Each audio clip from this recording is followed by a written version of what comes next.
Hello and welcome to episode 195 of The Crate and Crowbar. It is the 28th of June 2017. My name is Chris Thurston and tonight I'm joined by Tom Senior. Hello. And Tom Francis. Hello.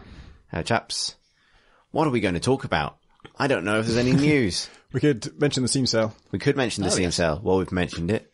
No. Moving on. Yeah. So the Steam sale is a thing now.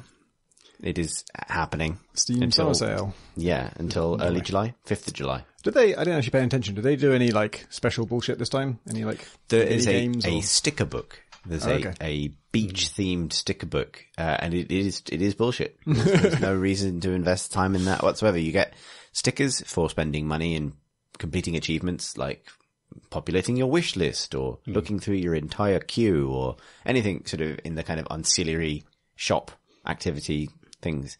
Engaging, basically. I wonder why they do it towards the end of a month. Because I've always thought this, because I'm always like, it's just before payday when, I can afford games, but I'm always less likely to buy games because it's kind of coming up on but whereas if it was the week after payday across like, America and the UK, I would buy so much shit just for the feeling of, well, I've just been paid, let's go and buy some things. So I wonder what the logic is behind. Maybe there is no logic. They're just like, let's do it now. Yeah. I mean, maybe I don't know. It's a good point.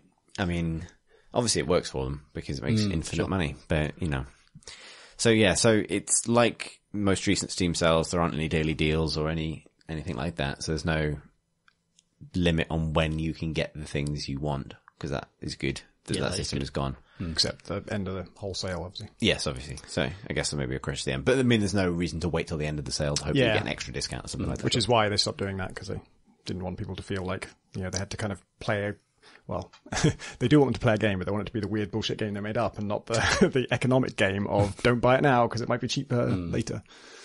Yeah, the funny thing about that weird bullshit game they made up is that it really doesn't do anything. Like, I was wondering if you get like discounts for finishing pages of the sticker book or something like. Nope. You just get the satisfaction of having a permanent memento of the great time you had purchasing things in the 2017 Steam summer sale. Do you guys buy anything? I bought Hyperlight Drifter, which I haven't paid yet, but I've been meaning to, and Dead Cells because on your recommendation, pretty much, Tom. So those were good. There's some bigger things I'd quite like to get, like Far Cry Primal is down to 20 quid, I think. And that's another one of your recommendations, Tom, that I keep meaning to play. There's something else. Tyranny as well is on sale. The reason I haven't bought both of those is because I am currently I'm trying to limit myself to like one big game, like an open world game, that kind of thing at a time. And I'm currently, playing or I've been, trying to play Nier Automata. So I'd like to spend proper amounts of time with that rather than get distracted and do something else straight away. And also there's knowledge and I, didn't finish Pillars of Eternity. I'd like to go back to that before I play Tyranny, so there's Pillars is a lot better than Tyranny as well. Right. I bounced right off Tyranny. I think it's got good qualities, but Pillars is the promise of that huge world and, being able to sink hundreds and hundreds of hours into it. That's what Pillars gives you, whereas Tyranny feels like a much more focused, shorter game, which is good. I mean, it's good to have the choice, but Pillars is the one, I would say. Okay, that's good to know. So how about you guys? Anything jump out? I bought SteamWorld Dig. And I'm going to preface this by saying SteamWorld Heist is a very good game and you should go and buy it. It's like XCOM and it's slide-on with ricocheting bullets and stuff. SteamWorld Dig, SteamWorld Heist is their more recent game, and I knew SteamWorld Dig was a big deal and that I should have played it, but I hadn't. So I thought I like SteamWorld Heist, you should go and get that. I don't really like it.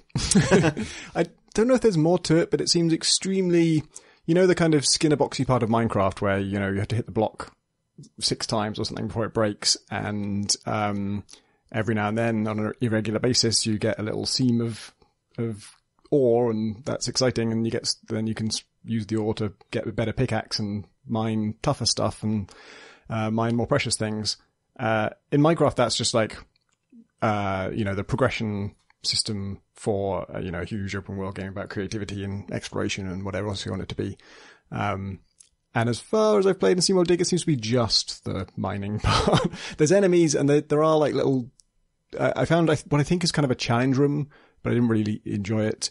And yeah, it just seems very grim coming from SteamWorld Heist, which is very imaginative and very, has a sense of adventure. You're in a spaceship flying around, meeting weird characters and, destroying pirates and raiding other people's ships and stuff. And this really just seems about digging so far. I haven't played a huge amount of it, but I just was not compelled to go back to it. How are you, Tom? I was going to buy Life is Strange, but then it came onto PS4 for free. So, I mean, even at Steam sale prices, I thought it was better. Far Cry Primal's a really good shout, actually, because I feel like playing Far Cry, but I just bounced off Far Cry 4. It was so similar to 3 for me, the world itself, that I didn't really feel that interested. Whereas Primal obviously solves that by having loads of tigers in it or whatever. Cavemens. Yep, lots of cavemens. There's loads of tigers in every modern Far Cry game. That's true, actually. Yeah, it's a good point. I was reminded of Primal actually because of playing Zelda on the Switch and was getting excited anytime I see any two things interact that aren't me.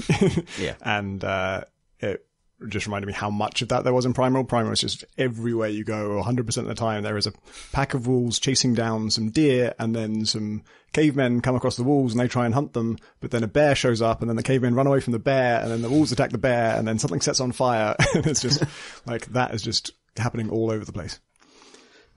One thing I would say is that Wolfenstein: The New Order is half price, and it's about £7.50 or something ridiculous for That's nuts. a great game. And I've raised that one in particular because I still feel like it was a bit overlooked when it came out. Yeah. And maybe that comes from, working for PC Gamer at the time. When it came to our Game of the Year awards, like, we reflected back on it. We're like, well, why don't we give Wolfenstein: The New Order more? Because like that game was one of the best games. Yeah, I of that think year. I was waving the flag for it because I reviewed it for PCG. But Yeah. like, I think it took a while for all of us to play it through, and then once we had, it's like, wow, this is great. yeah, because I get banging on about it, but like, I think Bethesda's sales have been pretty aggressive. Like, so Doom is pretty cheap, new Doom as well, which is great. also great. Fantastic. Dishonored 2's got a pretty hefty discount, and that's amazing. So, like for less than 50 quid, you can pick all those up. That is insane.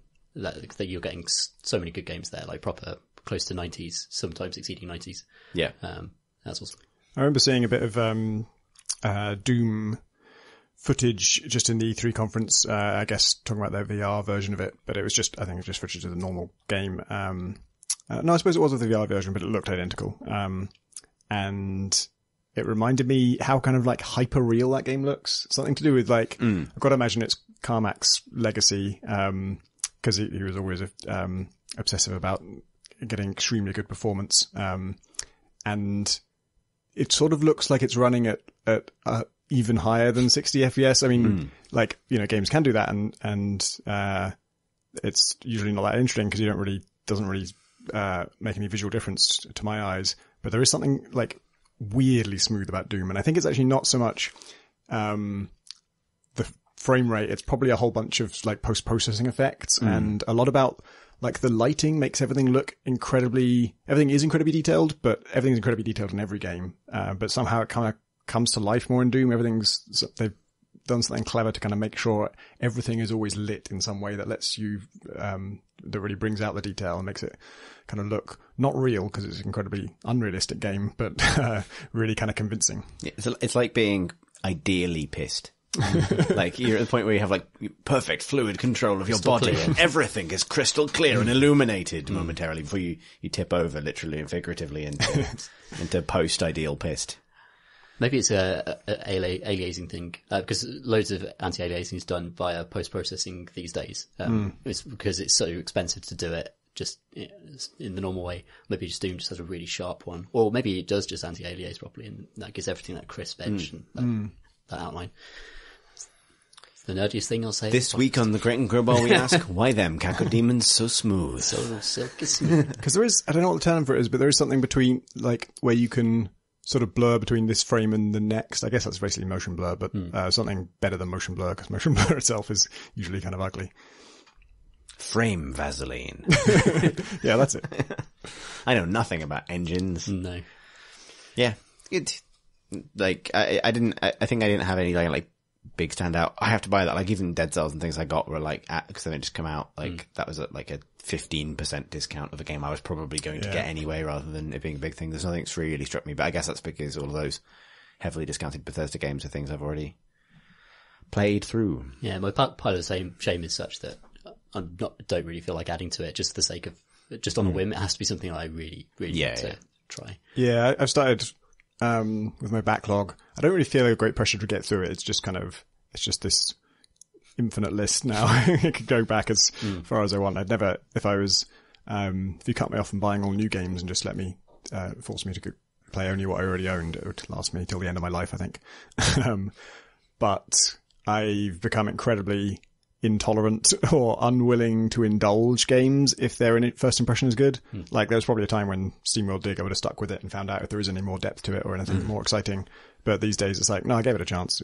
If it failed to grip me in the first 15 minutes or something, then it's not that there's no way it'll be good. It's just that it doesn't make sense to invest that kind of time if you can invest that time elsewhere, and you will find something that's brilliant in the first 15 minutes. Which is amazing, really. It's just a sign that there are so many games, and so many of them, quite good, that you can just ignore most of them.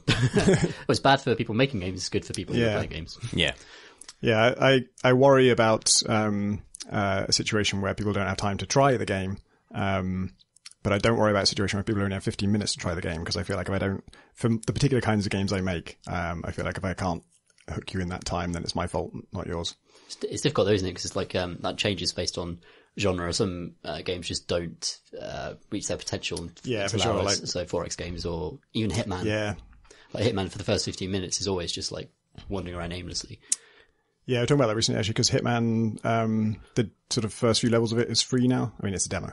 There is a demo of Hitman, but it's the training place. Yeah, I don't think like the game. Yeah, I don't think you get Paris. I think it's just the cardboard cutout place, which is a very strange level. And yeah, me and Jack DeKeat were talking about this. That I was saying this all sounded very familiar to me, because he was trying to explain to people, like, play this, but you should be warned, it's not really like the full game, and the full game's way better and more interesting. And I remember saying that exact same thing about the Blood Money demo. Like, it was really hard to convince people Blood Money was good, because loads of people had played the demo, and the demo was just shit. And it just was nothing like the game. Yeah, you just go to the castle, don't you? And you just go down the corridor and the outside of the castle and kill a guy. It was like a fairground. Oh, right. I remember that, yeah. And it just told you what to do at every stage. You just do this, now do this, now do this, now do this. And so that's a decent tutorial to learn how the controls work and stuff, but a terrible taster of the game. And they've done it again. To a lesser extent. I think that there is more, you're encouraged to be more creative in the first opening bit of Hitman. That's probably the game in my pile of shame that I most need to go back to. How much did you play? Played Paris. I was a bit underwhelmed, but then what's the level in Italy? Sapienza. Sapienza is incredible, and I just boot it up to walk around it and not even do anything. It's just an incredible environment anyway. It's beautifully designed, I think, in terms of the space, and it's got like a warren of underground passages, and then a little bit of a town, and then the beautiful beach, and this awesome kind of verticality to it. It's just a really, really cool game environment that I love being in. But it kind of feels like when you go into a Hitman level, that's like 20 hours of your life just slowly mapping that place in your mind, and it's a bit daunting. It's like there are another like 3 or 4 areas, I think, the 3 or 4 missions I need to look at, and it feels like a big time investment to go into all those.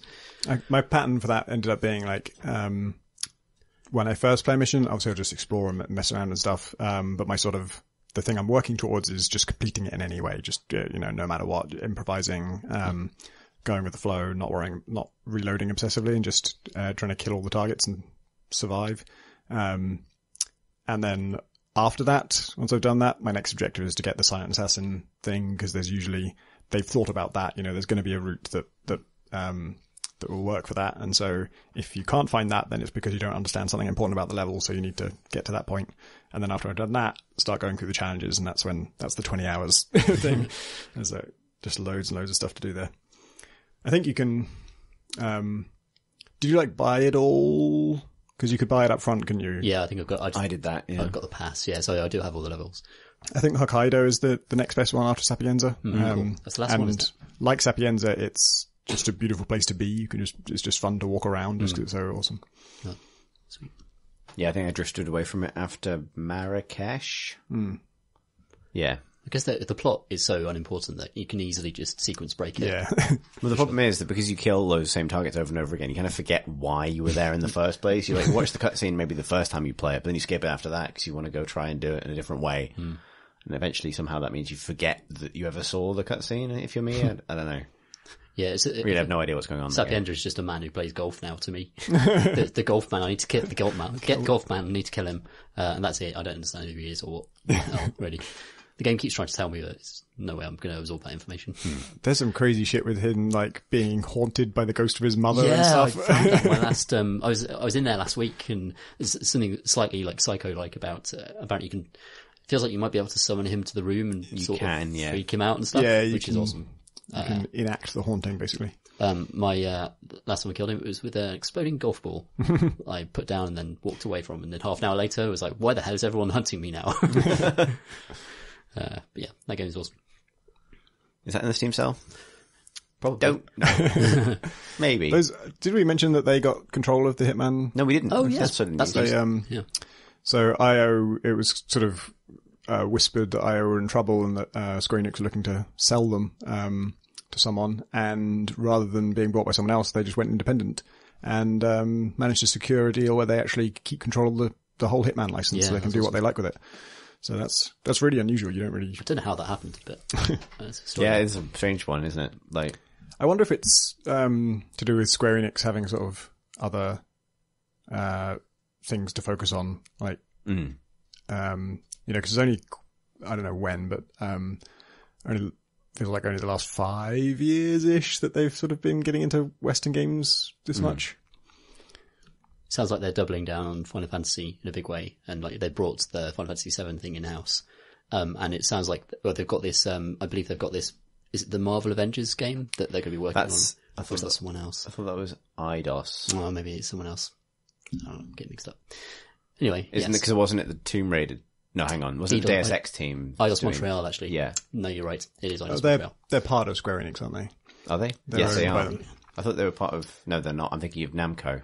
I get them mixed up all the time. Yeah, you're right. So they've got big franchises to double down on with Final Fantasy, and that Marvel game is a potentially huge thing for them, I imagine. Yeah. So maybe it's, I don't know, it's kind of, I don't know to what extent, like as an indie studio, will it affect the scope of Hitman? There's loads of questions like, is it sensible to stay episodic? Did it work? There's loads of questions around the gamble they took with Hitman. They made a really cool game, but it's always interesting from a business sense as well. Totally. Tom, speaking of pile of shame, you've been back in Diablo 3. I have. I mean, I often wonder how many games I could have played instead of Diablo 3 and how much richer as a person I would be if I had gone down that road. But no, that's what I've put like hundreds and hundreds and hundreds of hours into Diablo 3. And now they've released the fucking necromancer from Diablo 2 and Diablo 3 and it's fucking brilliant. So I'm going to put like another 100 hours into this thing. And I think I'm really, really enjoying it. I'm about level 15 or 16.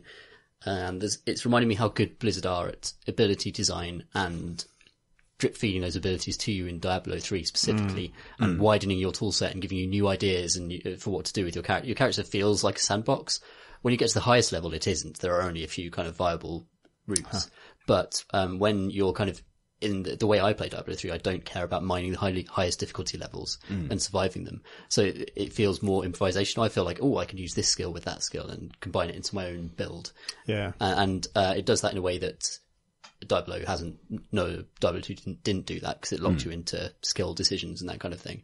And I feel like I've been enormously rewarded by the quite bold design decisions they took at the very beginning with the way the skill system was going to work in Diablo 3, which caused a huge amount of backlash, frankly, from people who absolutely loved those previous games. And so, I respect Blizzard for sticking to their guns on that.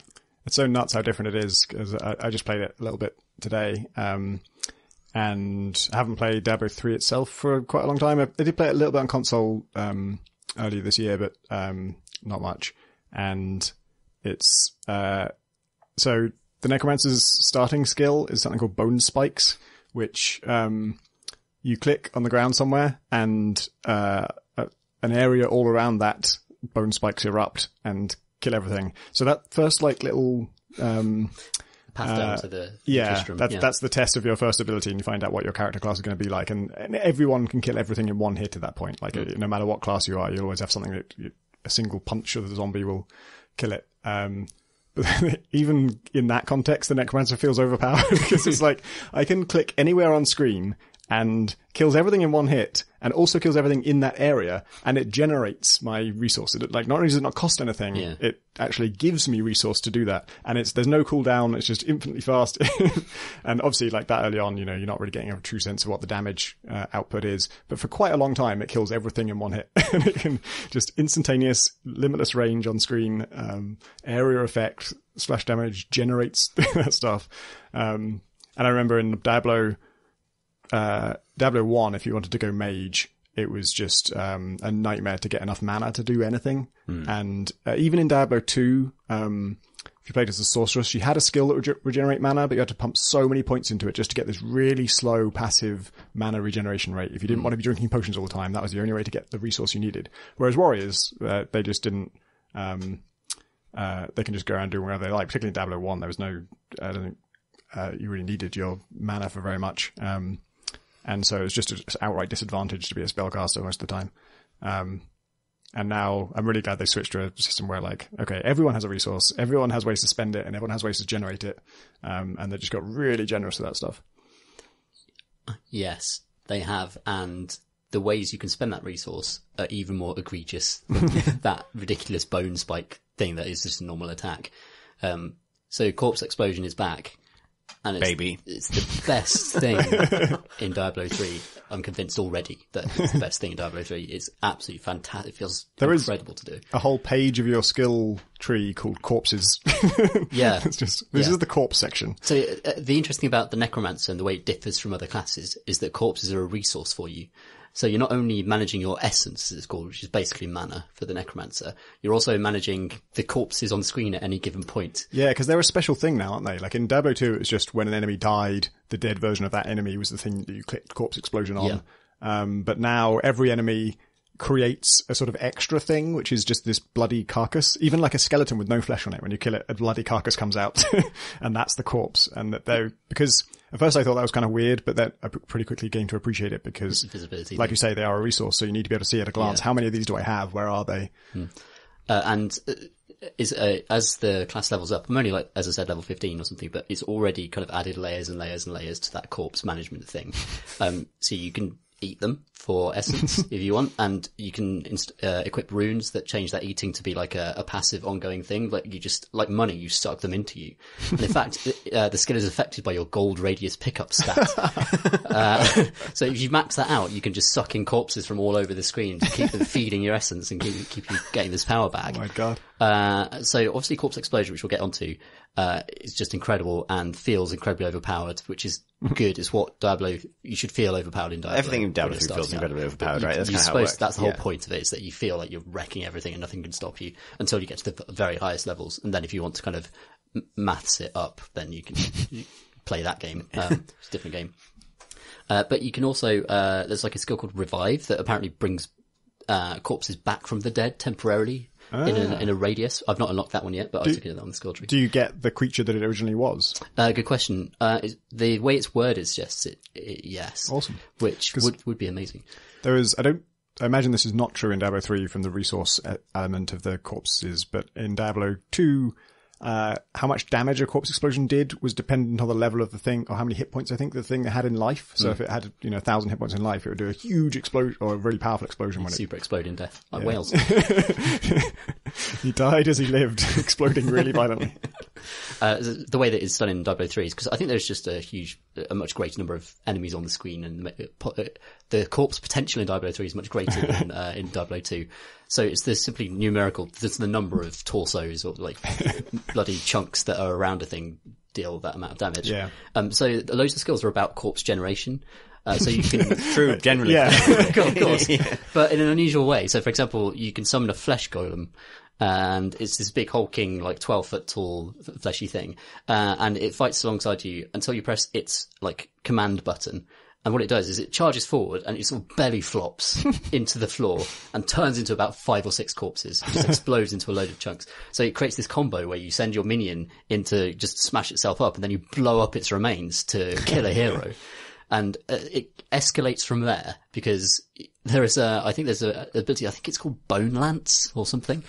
And it's a variation on corpse explosion, where instead of blowing up all the corpses in a radius wherever you point, you click on an enemy with it and just spikes come out of ambient corpses on the battlefield and home in on it, impaling it and destroying it utterly. And that is almost as satisfying as corpse explosion, which is already one of the most satisfying skills in the game. Awesome. Are there any abilities you've found for the necromancer so far whose names could not also be rad-ass metal bandits? Not yet, and as it should be. I think there's one further down the track called Blood Nova. Which I suppose Revive was like... Yeah, that's true. Quite right. Yeah. They could have... Come on, Blizzard, you've got to up your game with that. Yeah. No corpse explosion. Soul breakfast, I know. But yeah, it's fantastic so far. The necromancer is completely fully voiced, including just ambient bants with Lear and Deckard Cain. And one of my favourite things is pressing the Z button lets you zoom in. So every time I go back to town, I just get more and more minions. And so I just go up to Deckard Cain with my enormous army, and he's completely unfazed by it. And he's telling me about, you need to chase the shooting star. Enormous flesh golem looming over him. It's like, I liked when Captain whatever at the very start, you help him. He's being ambushed when you find him, and you kill all the enemies.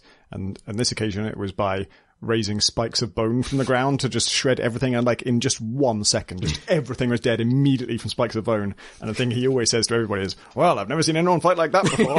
It's like, no shit. This time, I can see it. Yeah, it's really, really good. I love this idea of this way of expanding Diablo 3, because I don't really need new scenery or new places from that game, especially with adventure mode where you can just flit around and just go to one place to another. Can you do that with a new character? Yeah, I think so. Because that's what I want to do. Is I've played this start so many times now, and I haven't really got to end game Diablo 3. I've completed it, but I've just you do the expansion? Not all the way through. And so I keep playing the beginnings of everything. So I just play the beginnings over and over again. Yeah, I'm certain that you can just go to the game menu and select adventure mode instead, and you can up the difficulty and everything, I think.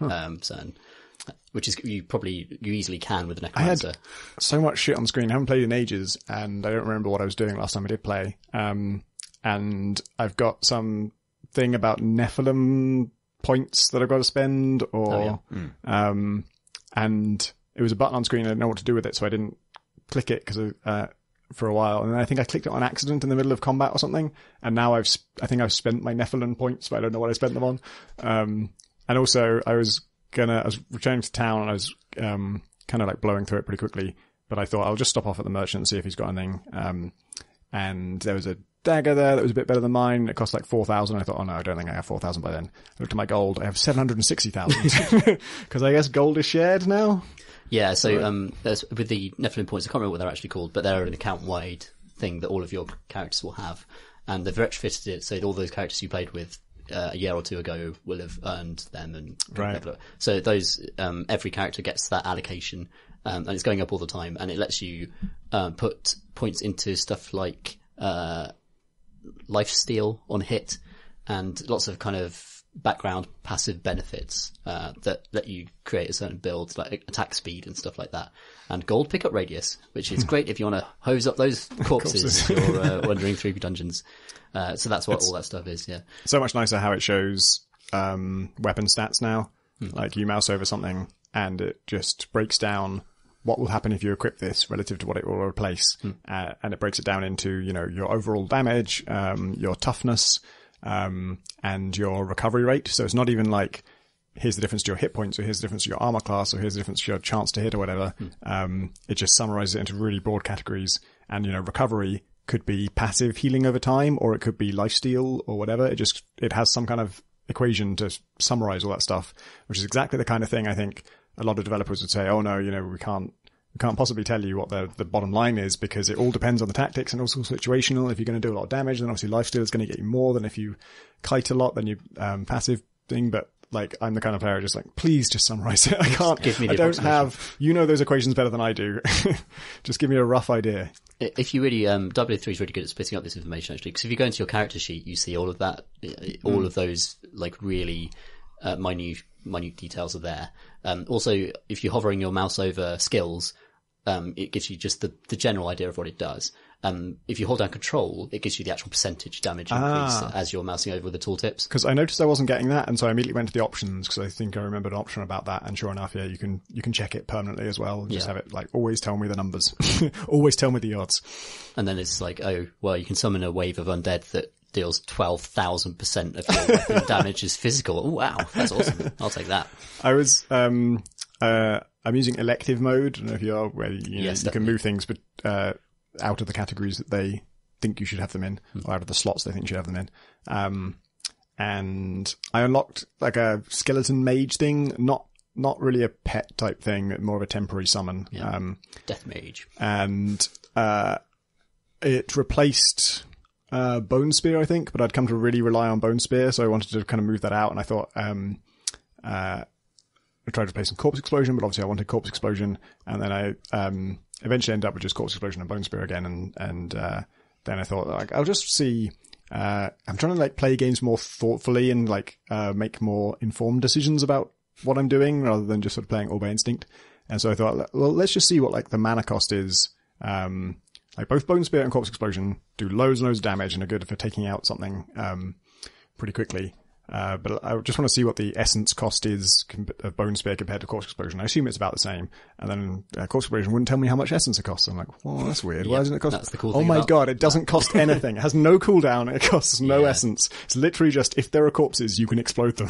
That is how that works. And it does like crazy damage. And again, it's area effect. And again, you can do it at range. And there's no cooldown on it. There's no cooldown on it. So you blow it up and then it turns the things nearby into corpses. Then you blow them up. And you just keep on going until the entire screen is dead. It's fucking amazing. I love it. I can't stop doing it. We'll be doing this for hundreds of hours. And we'll be corpse exploding everything. And I love the idea of kind of, I can't wait to unlock the revivability, because I want to kind of kill things with corpse explosion, bring them back, then kill them again, and then blow them the fuck up, and see if that's even a thing I can do in that game. Yeah, I've already used it as a kind of spite move after I defeat a boss. So I just blow up their corpse even when there's nothing around. And your corpse too.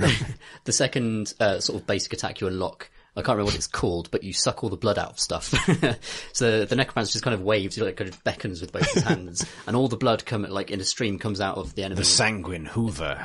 Into your chest, and heals you, by the way. Okay. And so I defeated the first big boss of the game, the Skeleton King, who is a skeleton, by sucking out its blood for about 90 seconds until it fell over. Which is, it's like, why is this working? I thought I was safe against this, at least. Which is so much fun. I've never seen anyone fight like that. Captain Thackeray just follows Shows up again. Like, wow. Rumsford, isn't it? Keeps following you around and saying, wow, I've never seen that. Wow, this is very extraordinary. I didn't think that thing had a corpse. Can you summon undead by the time you actually save the town from the undead at the beginning? Yes. Okay. So you can run around with skeletons really quite early. And the way the skeleton summon's done is really, really good, actually. You don't have to fucking click on stuff all the time to get the skeletons. They just passively come out of the ground. Oh, nice. Until there are 7 of them. And they all have like these great swords. And the actual ability itself isn't a summoning ability directly. It's a command ability. So they will fight ambiently as you're going around. And they're very fast and they're very good at it. They do actually lots of damage, which is the problem that previous Diablo summons have had. They don't really do very much. But if you press, like I've got it on number 2, they all glow bright green and they charge the thing that you click on and fuck it up. They just like massacre it with their blades. It's really satisfying. Do they leave corpses when they die? No, they don't. But there are runes on other summons that cause them to drop corpses when they die. So the death mages, who are temporary, you get them for about 30 seconds. They do lots of very high level of missile damage. You can equip a rune on them that means they leave corpses when they die. So you summon 5 of them in the places you want to, and then they'll do loads of ranged damage. Then they'll leave corpses, then you blow up the corpses, and that's, kill a hero mob in one shot. So there are those bits where like NPCs die in town and stuff, like keel over from the top. Yeah, they don't leave corpses, sadly. Yeah, I tried that, and she said something like, this corpse is not yet at rest. Isn't it like the blacksmith's wife early on dies? Yeah. Like, Oh, she turns into a zombie and does. vomits on him. So yeah. She when she dies, And then she'll you kill drop her. corpse, Okay, yeah. so I just wondered Then if you can blow blow her her up. up. Yeah, okay, fine. That's Yeah. like, That's all you want to know. because then you recruit him, right? He becomes your blacksmith. Yeah, he's That like, I saw what guy- you did to my wife, and that was kind of cool. That guy so- recovers from that trauma fast, like suspiciously fast. Diablo 3, a still single fucking brilliant. tear also on his cheek. He realizes how rad that was. Like the So next thing fucking he metal. says, he says, "Oh, thank you. I couldn't have done it without you. And by the way, if you see my fool apprentice out there, tell him to get his ass back here." It's like, wow, you got over that really quickly. You were just like, you're still covered in the vomit of your zombie wife. Who I blew up. You should be able to blow up zombies because they're already corpses. Just click on them That and would be just great. explode. Yeah, that mission right at the start of the game where you have to kill the vomit hags. I can't remember what they're called, but Yeah. that you should just be able Or to the Skeleton flick them. King even. It's like, Yeah, technically yeah. you're a corpse. That's the Bang. Yeah, sending your own skeleton army to fight all the skeleton armies in the first act is really, really funny. I'm helping! The necromancer bellows. Why are the skeletons fighting each other? What's their beef, you know? Or that bit where you wade into that town that's on fire near the start and there are the villagers trapped in the basement and they must shit themselves. Like, Oh, the rescue skeletons are here. exactly. Like, they've Rumsford, you're supposed to keep these guys out. got- your skeletons have got like badges or something like that. Like, Got hats on. like a sash. Where are the or- rescue skeletons? Yeah, it's fantastic. And also, I really urge people to go back to Diablo 3 if you've not played for a few years or you bounced off it, because the game is so generous with items now. The first time you defeat bosses, they drop legendaries straight up, so you're getting like some of the best items in the game really early on. They've got like a transmogrify service where you can just change armor to look however you want it to look, and you know, the crafting stuff is much more generous. The whole loot side of the game is much more satisfying than it ever has been, really. It's just a brilliant action RPG, and you know, one of the best ever for me, which is it's still controversial to say, really. You still get shit on that on the internet from commenters for saying that, but it's great. Yeah, it is. Great game. I got it downloaded today. I'm excited. Play the necromancer, he's so good. Yeah. We should all get into a game as necromancers together and just go like max skeletons and max corpse explosion and see how high we can get the difference. It's like a band. Like, we are Corpse Explosion. We've got one trick. How many players can you have in a game? 4? There it is. The authoritative More answer than from Craig 2, Grummer. less than 8. I feel Yeah, I feel pretty like sure 6. it's at least 4. I think it's 4. 6 would be mental. 6 would be Yeah, because mental. I imagine that's the cap on how many skeletons they can give you as a necromancer. Like if it was purely single player, they could probably give you like 30. Yeah, the cap on skellies is 7, but if you've got enough essence, you can summon as many death mages as you like, and you've got a flesh golem on the go at the same time. Yeah. Flesh golem on the side. Good. Provocative thoughts. Flesh golem is a silly phrase. It always occurs to me when I hear that. It's just, Is like, it just it's not silly. a It's a man? silly. Is it not just a big man? Yeah. He's all bulbous. Given that a golem is like a clay man. It's like a man, but made of meat. Exactly. Meat man. Is either that. What have you been playing, Chris? Oh shit! That was Synchronized. nervous. Yeah, double Tom. Stereo Tom says. I've been playing a lot of Plunk Bag, PlayerUnknown's Battlegrounds, which obviously a lot of people have been playing because it sold 4 million copies in 3 months, which is crazy. And kind of deservedly so. I think I spoke about it when I last spoke about it on the pod. I had only played a little bit solo and I was still getting finding my feet in it. And I think I described it at the time as like, it is the practical version. I mean, obviously it's a lot like H1Z1 King of the Kill. I now realize having done some research for an article, but, it is the sort of practical DayZ. It's the DayZ experience of searching houses and wandering the hillside, but condensed into a half hour to an hour, or maybe sometimes 2-minute experience. And it's great. So I've played a lot of it. I played a bunch with the team, and I think probably my favorite way to play it, in terms of the most pleasant way to play it, I think is a duo. And the reason for that is it's just a nice thing to do with one other player. You're kind of guaranteed that all the other teams you meet will be duos, because there are 3 queues: there's solo, duo, and group. And group sizes vary.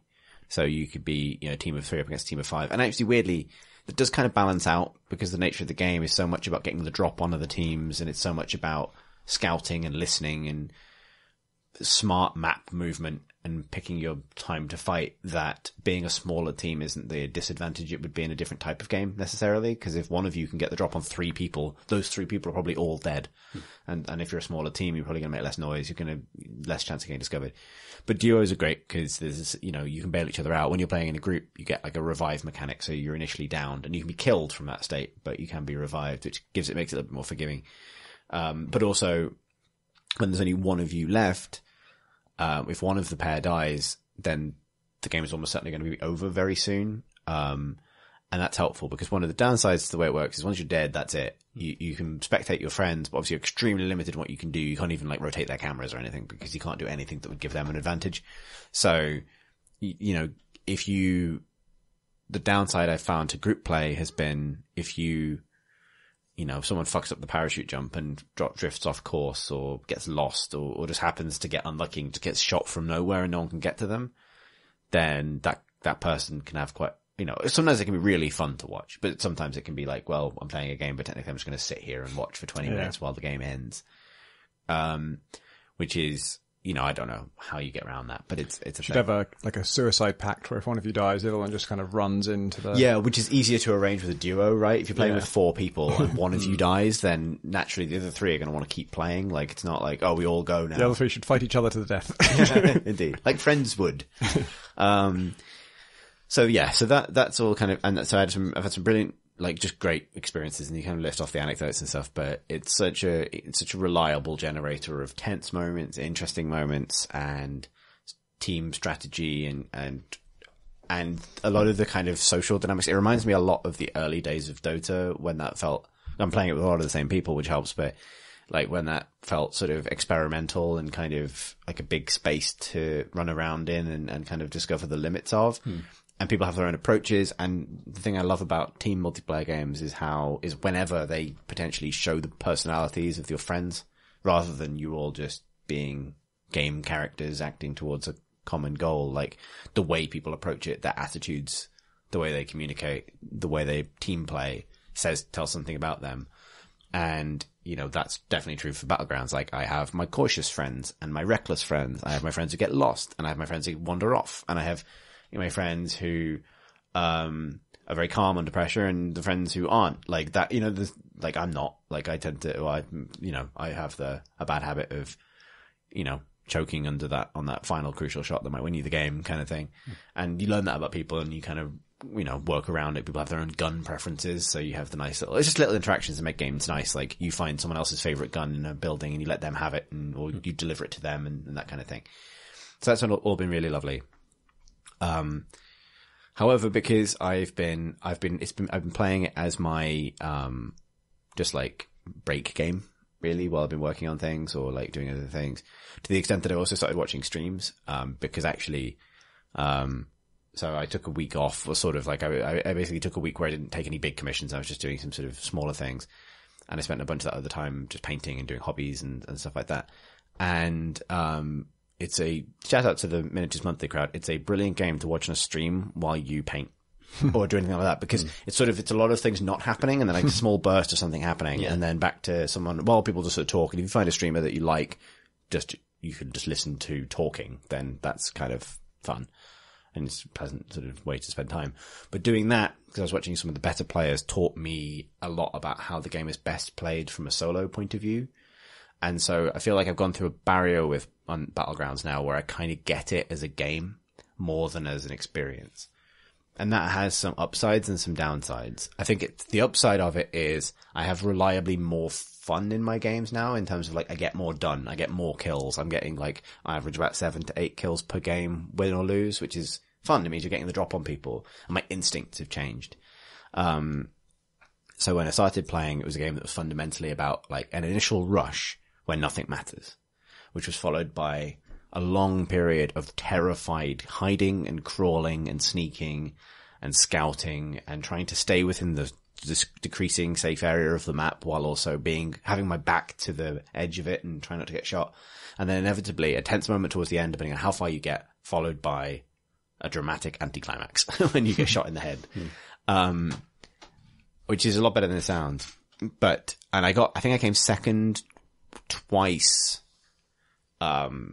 playing it like that. And the first time I came second, I even got the drop on the final guy. And it was a brilliant ending because the final circle, which is only like 20 meters across, just happened to be at the top of a mountain. So there's nowhere to hide. And somehow I was the one that got the drop, and it's pouring with rain. And I see this guy in like a yellow parka run past and peer over the edge of the mountain with his back to me. And I bring up the gun and my heart is just pounding, like physically. I was shaking afterwards because it's so tense, because it's like, I can win this, 1 in 100, I'll be the one person out of the 100 players who actually wins this one game.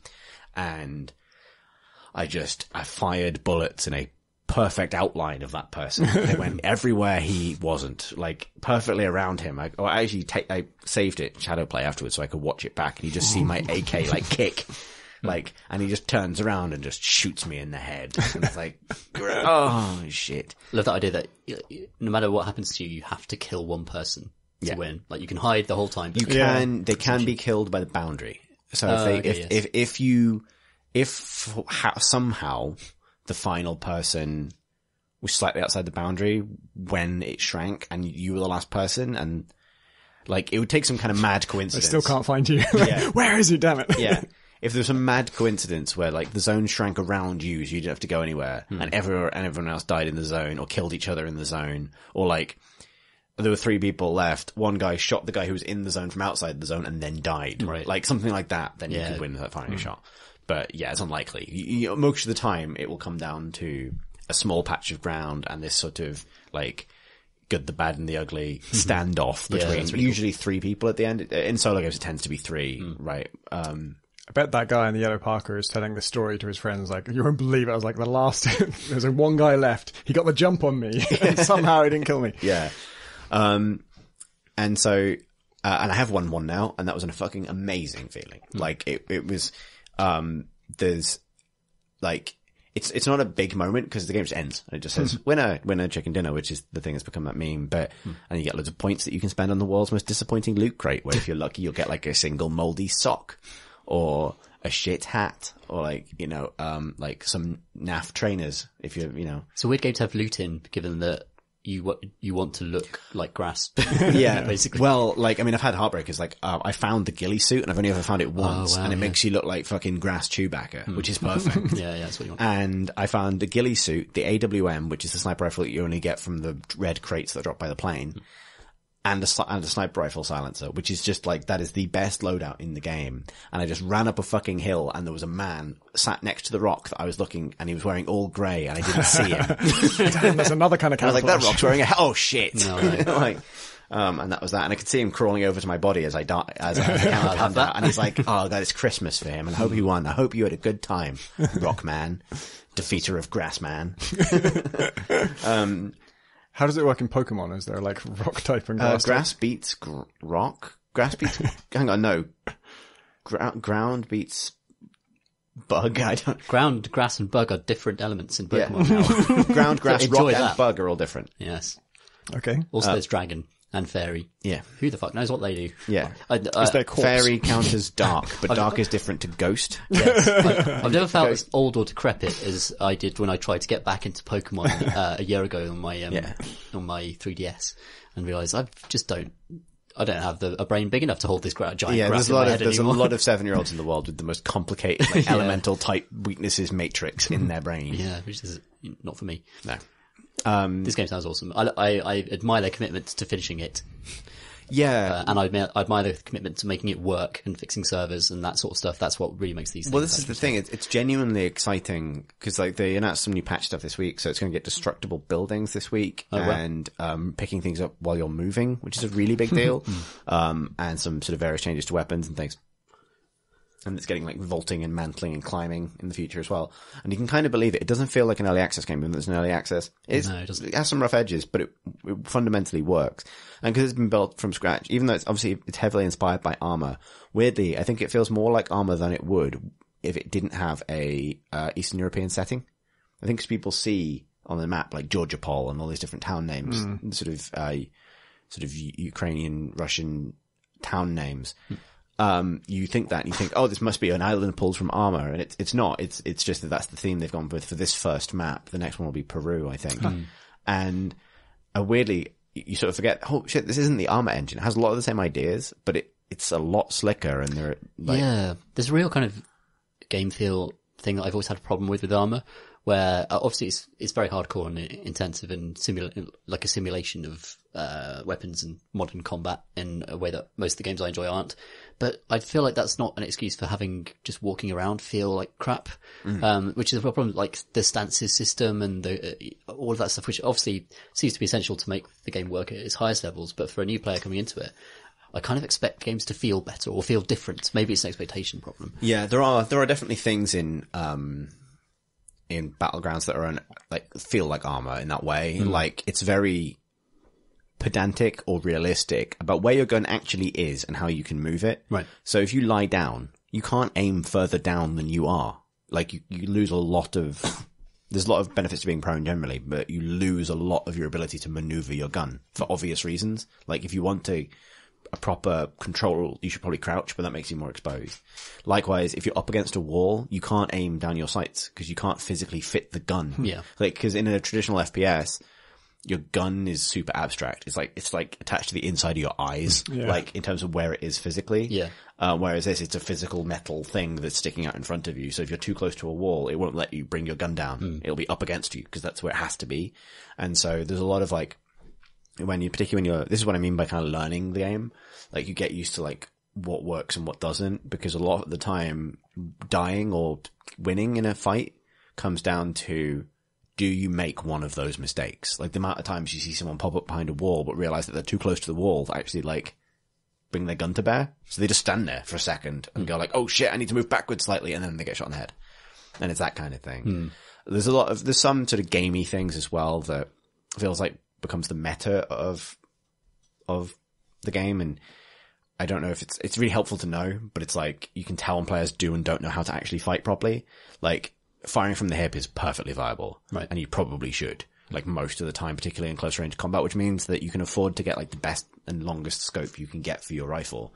Because if you bump into someone in the woods at close range, you're probably going to hip fire them down faster, because the second that aiming down sights loses you relative, and also the perspective change, because you go from third person to first person and you potentially lose your bearings. People can duck or throw themselves to the ground quickly.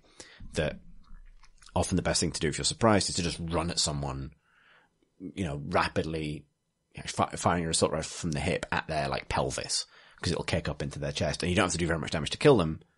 And that's often how a fight is won. And as soon as I realized that, I started playing the game completely differently.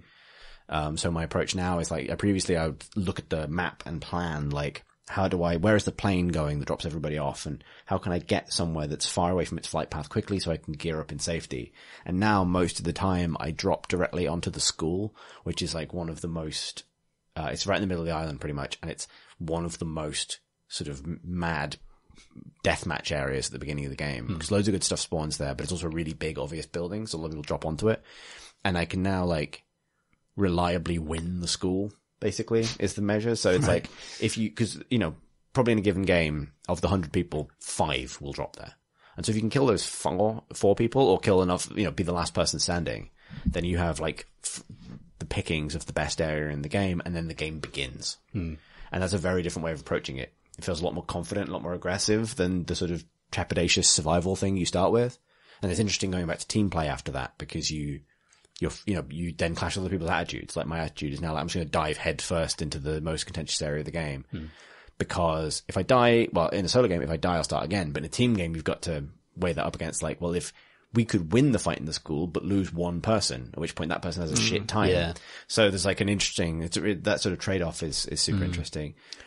The two things, I really like about it, coming from, I never played DayZ, and I always kind of wanted to, but I wasn't willing to put up with a lot of bullshit in terms of getting it running and finding servers, and also a lot of, long, slow, boring walking, to end in a mysterious death. So I really like, the experience I've never had before is, particularly when playing in a team, just hearing other people, like you're in a house and just looting it, like a huge percentage of your time is spent in, not in combat, not in any danger that you know about. And then in that situation, when you hear someone coming, there's this really tense moment where everyone just like freezes and you just wait. Like if you're looting a house and you hear a car pull up, you're like, oh god. Or if you're just even hearing a car approaching, you're like, oh god, are they going to stop? And then someone, tries to get to a window and tries to see if they can see them. And then if they do stop, they're like, shit, are they getting out? What are they doing? And that kind of tension, just the mere presence of other players being this huge deal that is worth like talking about and panicking about. That's a really exciting experience. And conversely, the other thing I like about it is that very early on, if you do that thing where you kind of stray from the plane's path as much as possible and get to a building no one else is going to, you get to have a period of a game like that where you just don't have to worry about other people. You can just freely barge into buildings, not be cautious, and you're going to have that cautious experience later, but for now you can just actually take everything for granted and just ransack buildings, and it's quite nice to have that difference of pace, like relaxing early phase and then tension that ramps up. I find myself now like almost picking a play style when a game begins, like if I'm in the mood for like one of the slower ones, because there can be a downside to having a slow game if it ends in anticlimax, or if you get really unlucky with the circle and you can't catch up with it, or find a car and you just die alone in the wilderness having never seen anybody. I had a game yesterday where I had ended up at basically the polar far corner of the island from where the small circle would eventually be. And the game went quite well in that I got like about 7 or 8 kills by the end of it. But right at the start of the game, I had a car and I drove it to a little town that I thought was miles away from anywhere. And I was looting a building and I suddenly heard footsteps. And I was like, oh shit. So I crouch and looking out the windows and trying to figure out where he is. And I just hear this engine rev and off goes my car, like into the distance. And I never, for whatever reason, based on the angle I was running and then having to run like fuck to catch up with the circle every time, I could never find another car.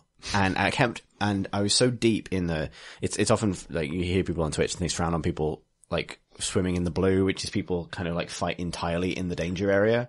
Because early on the game doesn't do a lot of damage and people don't expect you to be there. So, you can almost drop on people. Late in the game doesn't work, but, and I was basically spent the entire game just sprinting in a straight line because it's the only way, like I was hitting each new safe area right as it stopped being safe, running and having to kill everyone in front of me so I could steal their health packs and energy drinks, use a health pack, drink an energy drink and just keep running because the energy drinks regenerate your health. And so you can basically just stay ahead of this blue line. And it was one of these mad games that ended me dying outside the area, like inches from the final circle, like made it top 11, like I've been 11th or something like that. And it was just that kind of, but it was like that game had a complete character that was completely decided by that one encounter at the beginning and that play style I'd chosen to adopt, which was like, I'm going to start far away and take that risk. But I do really enjoy being aggressive. I think that's the thing that's really made it more fun for me is I don't run away when I hear gunshots now. I tend to run towards them. Because if you hear gunshots, that usually means one player seeing another player. And that's the perfect situation to kill both of them. Or kill one of them right after he kills the other one and loot both. Do you feel like the appeal of it has a limit? Can you see yourself exploring all the possibilities of that map? Do you think a new map will refresh that? I think so. I think it's ripe for new stuff. Yeah. I think as they add new weapons and a new map and new features and new modes, so that map feels very familiar to me now. Like I know where everything is. There's no, I've been to the crashed plane and all the different sort of little ruins and there's lovely spaces and each game has its own character because you'll be funneled into a different area every time you play. But yeah, I think the risk I'm at now is I feel like I have both won one for myself. I'd like to win more, and it wasn't the most spectacular victory, but I've watched spectacular victories, so I kind of have a sense of this is how this game is best played. And I think things that shake that up will be really interesting. It'd be really interesting to see them do a first person only mode, which gets rid of third person. Yeah. I think that'd be really fun. I think it's a sign of a good game. I think when you can imagine just little sort of structural tweaks that would give it a new life and kind of make you want to do things differently. So much of its success is tied to its entertainment value as a spectator's sport.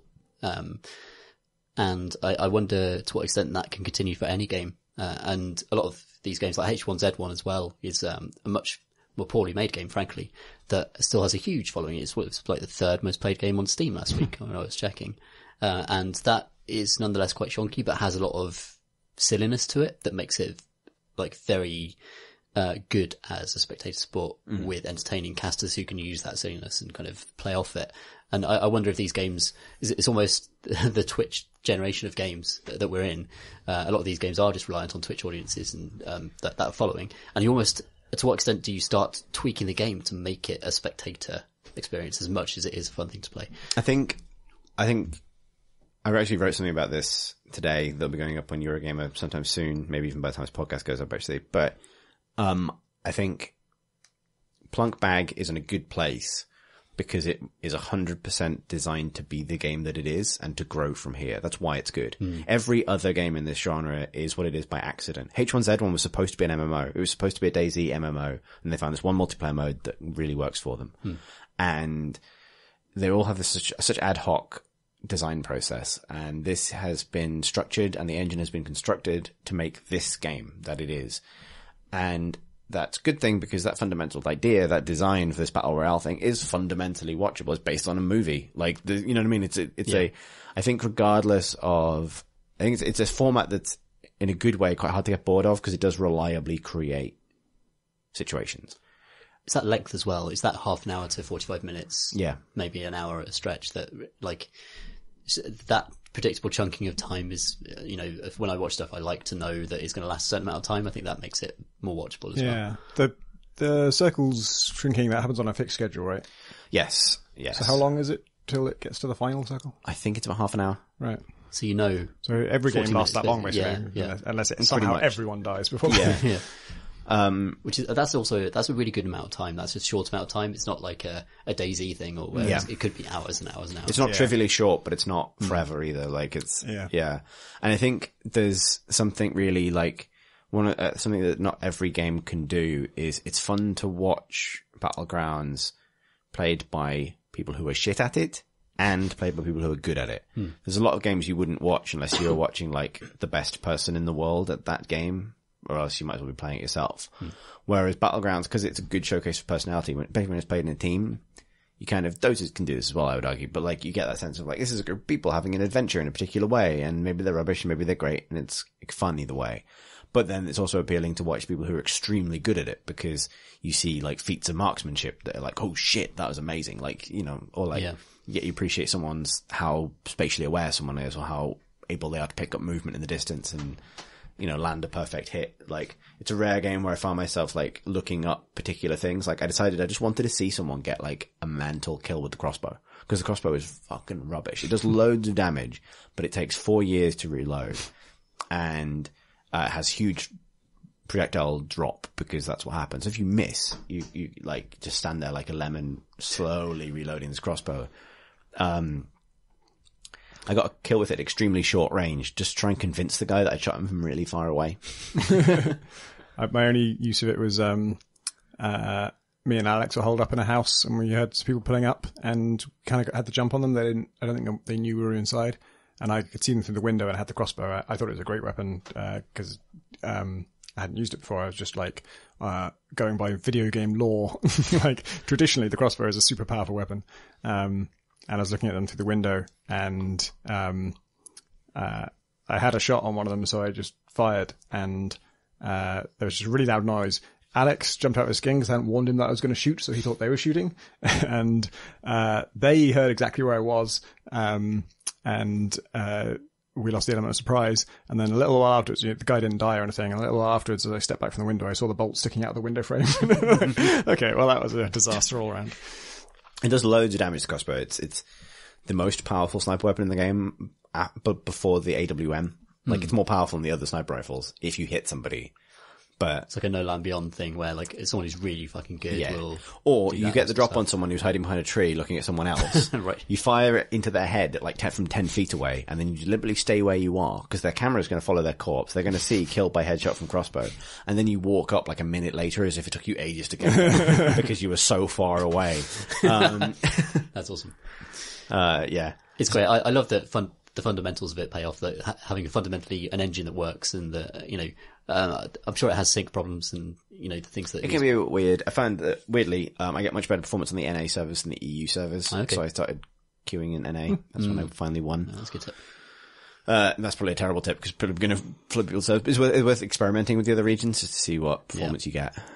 I still think it's interesting. I think the landscapes are beautiful, but the character models are pretty ugly. There are effects that I know they needed a way of indicating that you've hit someone from far away, and they probably didn't want to do reticle bloom, but the fucking jam explosion that happens when you hit people at 300 meters away and their entire body. It's like Diablo, it's like necromancer. Yeah, it's like you've just exploded his corpse. A medicine ball sized water balloon full of jam next to them. It's enormous. And could you have done this more elegantly? Because there are moments where it just looks like it's very satisfying because, you land a very distant shot and you see the huge bloom come out of them. But it feels like maybe there are more elegant ways in an otherwise quite grounded game to establish you shot the person with the gun. Slow motion replay cam. Yeah, well, and that'll be the thing. When it gets its replays, that's going to be amazing. Yeah. I'd love to see more data. I'd love to have heat maps. I think there's loads of room for them to do things like awards, traveled the furthest. Yeah. Or most accurate. Those kinds of things. It's ripe for stats. Show me, what my route was. Where I came down, where I ended up going, what other players were. Because that'd be amazing to see, right? Sure. How close you missed people by, or when people looted the buildings that you found looted, that kind of thing. You find out, oh shit, they left 10 seconds before I got there and I just They were missed still in the cupboard and we never found them. Yeah, exactly. All that stuff I think would be great. Given its success as a spectator thing as well, an action replay of the final moments of any given match would surely be an awesome thing to... Yeah, I feel like they need to do more with that moment because it does just end as if you had been killed. It's just you get the you won version of being killed. Because it does feel like a kind of... sort of this weird sudden, the game ends and you have to, it takes you a moment to process what just happened. You deserve more. You deserve more for surviving. Yeah. For half an hour. Just a long cutscene of you eating the chicken dinner. Yeah, indeed. Yeah. Anyway, that's Plunk Bag. It's very good, as 4 million people will attest. You should get custom win animations rather than loot. That's what they should do. Is that if you win or you go out, you get a character animation that plays. Be very aspirational loot because obviously one if I ever do win, gets this thing. So maybe you work it to other places, but it feels like hats and things. Maybe that's one area where the game could find more interesting. Yeah, like hats for a solo win, hats for wins with a certain amount of kills, that kind of thing. That'd be. I wonder if people in a solo game, usually when you die, you quit and go and watch another game. I wonder where the cutoff is for that, because presumably the second to last person sticks around by definition. Does the person who died third, do they watch to see what happens between the last two? Well, because you can't spectate anything other than your own body. So right, so you literally can't see anything. So that'd be a good thing to change. So when you win, only one person sees it. Yeah, and it's you pretty much, or the person you shoot. Yeah. Yeah, it is. There's a sort of sense of when you leave a game that that's just a timeline you will never see resolved. Someone's going to win that, but it just happens in a different country. There should be more ways to capture and watch that for sure. But if they sold an emote, a winning emote where my character fell to his knees and put his hands up and screamed at the sky and jet planes flew over, then I would probably pay £3 for that. What they should do is give you an average, what would be in a Swiss tournament called the strength of schedule over the course of your career. So it would be, but only maybe for the people who beat you. So it would be the average finishing position of people who've killed you. So that if you die, but you die to the people who win, you get more points than if you die to the people who someone who then just immediately dies after they kill you. Right, yeah. So it's almost about where you're on the food chain as an average over time rather than so if you die, but then that person goes on and wins the game, then you get some points after the fact. You were killed by the winner. Not, so maybe you can then spectate them and root for them or something. The other side of it that I think would be good is cause you get this currency for playing that you currently only spend on loot chests, and they are the world's most rubbish loot chest. It's wow, I got a grey string vest. I got my whitish string vest. Oh yeah, you should totally be able to bet on people. Betting on them. I know maybe there are things on that, but if after you die, you could stay in the game in a chat lobby with the other people who've died. Put a grand down on that and guy. Put things on, I'm putting money on the guy who killed me. That'd be that's quite cool. Or wager items or anything really. Yeah, you can have my grey string vest against your white string vest. Exactly. That the guy in the red string vest is going to win.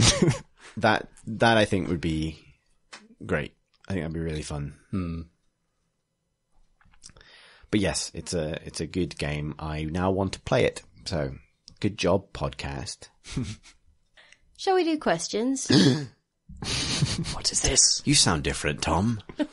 I've been working on my accents. What an amazing Pip impression. Which Tom am I? Both of them. I don't know where the two of them went. Okay. Voltron together into a... We did both yell at Chris earlier in perfect unison, demanding that he tell us what have you've you been playing? Like Children of the Corn. The two little girls from The Shining. But both called Tom. That's a hideous mental image. Yeah, indeed. I was just riding my little tricycle around the pod. Turn the corner. Two Toms in little dresses. What have you been playing, Chris? And the door opened and a fountain of blood came out. Yeah. Which was a necromancer sucking the blood from a skeleton. And how is it coming out of the lift? Do I want to know? If a skeleton can have its blood drawn, I feel like a lift mechanism can also have its... It was just a standard blood nova. You've seen one, you've seen more. Yeah. If you do a blood nova in a sealed lift, then when it opens, there's a lot of blood to come out. That's just awkward. Like, there's a load of Diablo heroes in the lift. It's a big faux pas in necromancer community. Necromancer lets out a huge blood nova in the lift. Very rude. Maybe if the camera lingered for a bit longer, you'd just get like an embarrassed face just peering around the side, like... Sorry, guys. Sorry. Good question section, everybody. No. First question comes from June, who bellows, "How are you?" I didn't warn you this one was coming. No. But I thought it was a good way to introduce Pip. How are you, Pip? Bellows June. I'm okay. Feeling a bit like I should have had a better answer for that. That's all right. That is the correct answer to the how are you. radishes are doing well. Excellent. Alex writes... Is that spy code? Is there a hidden message contained there? Moscow's nice this time of year. Well, Chris did that to me earlier. He was like, the pie is in the oven. It was. Like, the squirrel is up the tree. The like, radishes what are we doing fine. here? All of these things were true. There was a squirrel up a tree. I had just put a pie in the oven. The radishes are encrypted. The radishes are doing well. And now there's this briefcase in the kitchen. Exactly. Where it came from. Unrelatedly, we also had a pie for dinner. Yeah. And then I was stabbed with a Polonian umbrella. Alex writes, "What games just refuse to go into your brain? I keep seeing things about Agents of Mayhem, but my brain will not hold on to any details." My thing is, not Shadow of Mordor, but the fact that Shadow of Mordor is made by Monolith. Just can't store that fact. And I keep having to be reminded of it. I think just Monolith have had a weird history. They've made lots of good stuff and some mediocre stuff, but there seems almost no connection between one thing and the next. There are lots of games that do that for me, but I can't remember them, which is... Well, ironically, this tweet reminded me that Agents of Mayhem exists. Yeah. Like, oh, yeah. Yeah, that's... because there's like Crackdown, Agents of Mayhem, Saints Row, and I feel like maybe one other kind of light-hearted GTA-ish game, and two of those are by the same people. Yeah. Maybe more than two. Two of them. Saints Row and Agents of Mayhem. It took you mentioning I keep thinking Crackdown to remind me that it wasn't Agents of Mayhem. Yeah, because there's a new Crackdown as well, right? Yeah. Yeah. 3. And I think I keep thinking that Agents of Mayhem is by the Crackdown people, but it's not.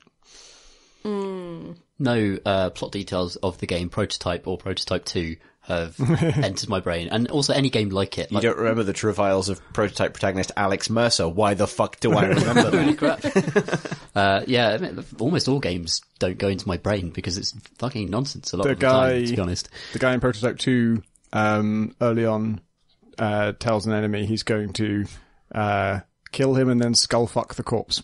Yeah. So that's a good way of getting you on his side. That's grim. Yeah. Where are you going to put your That's business?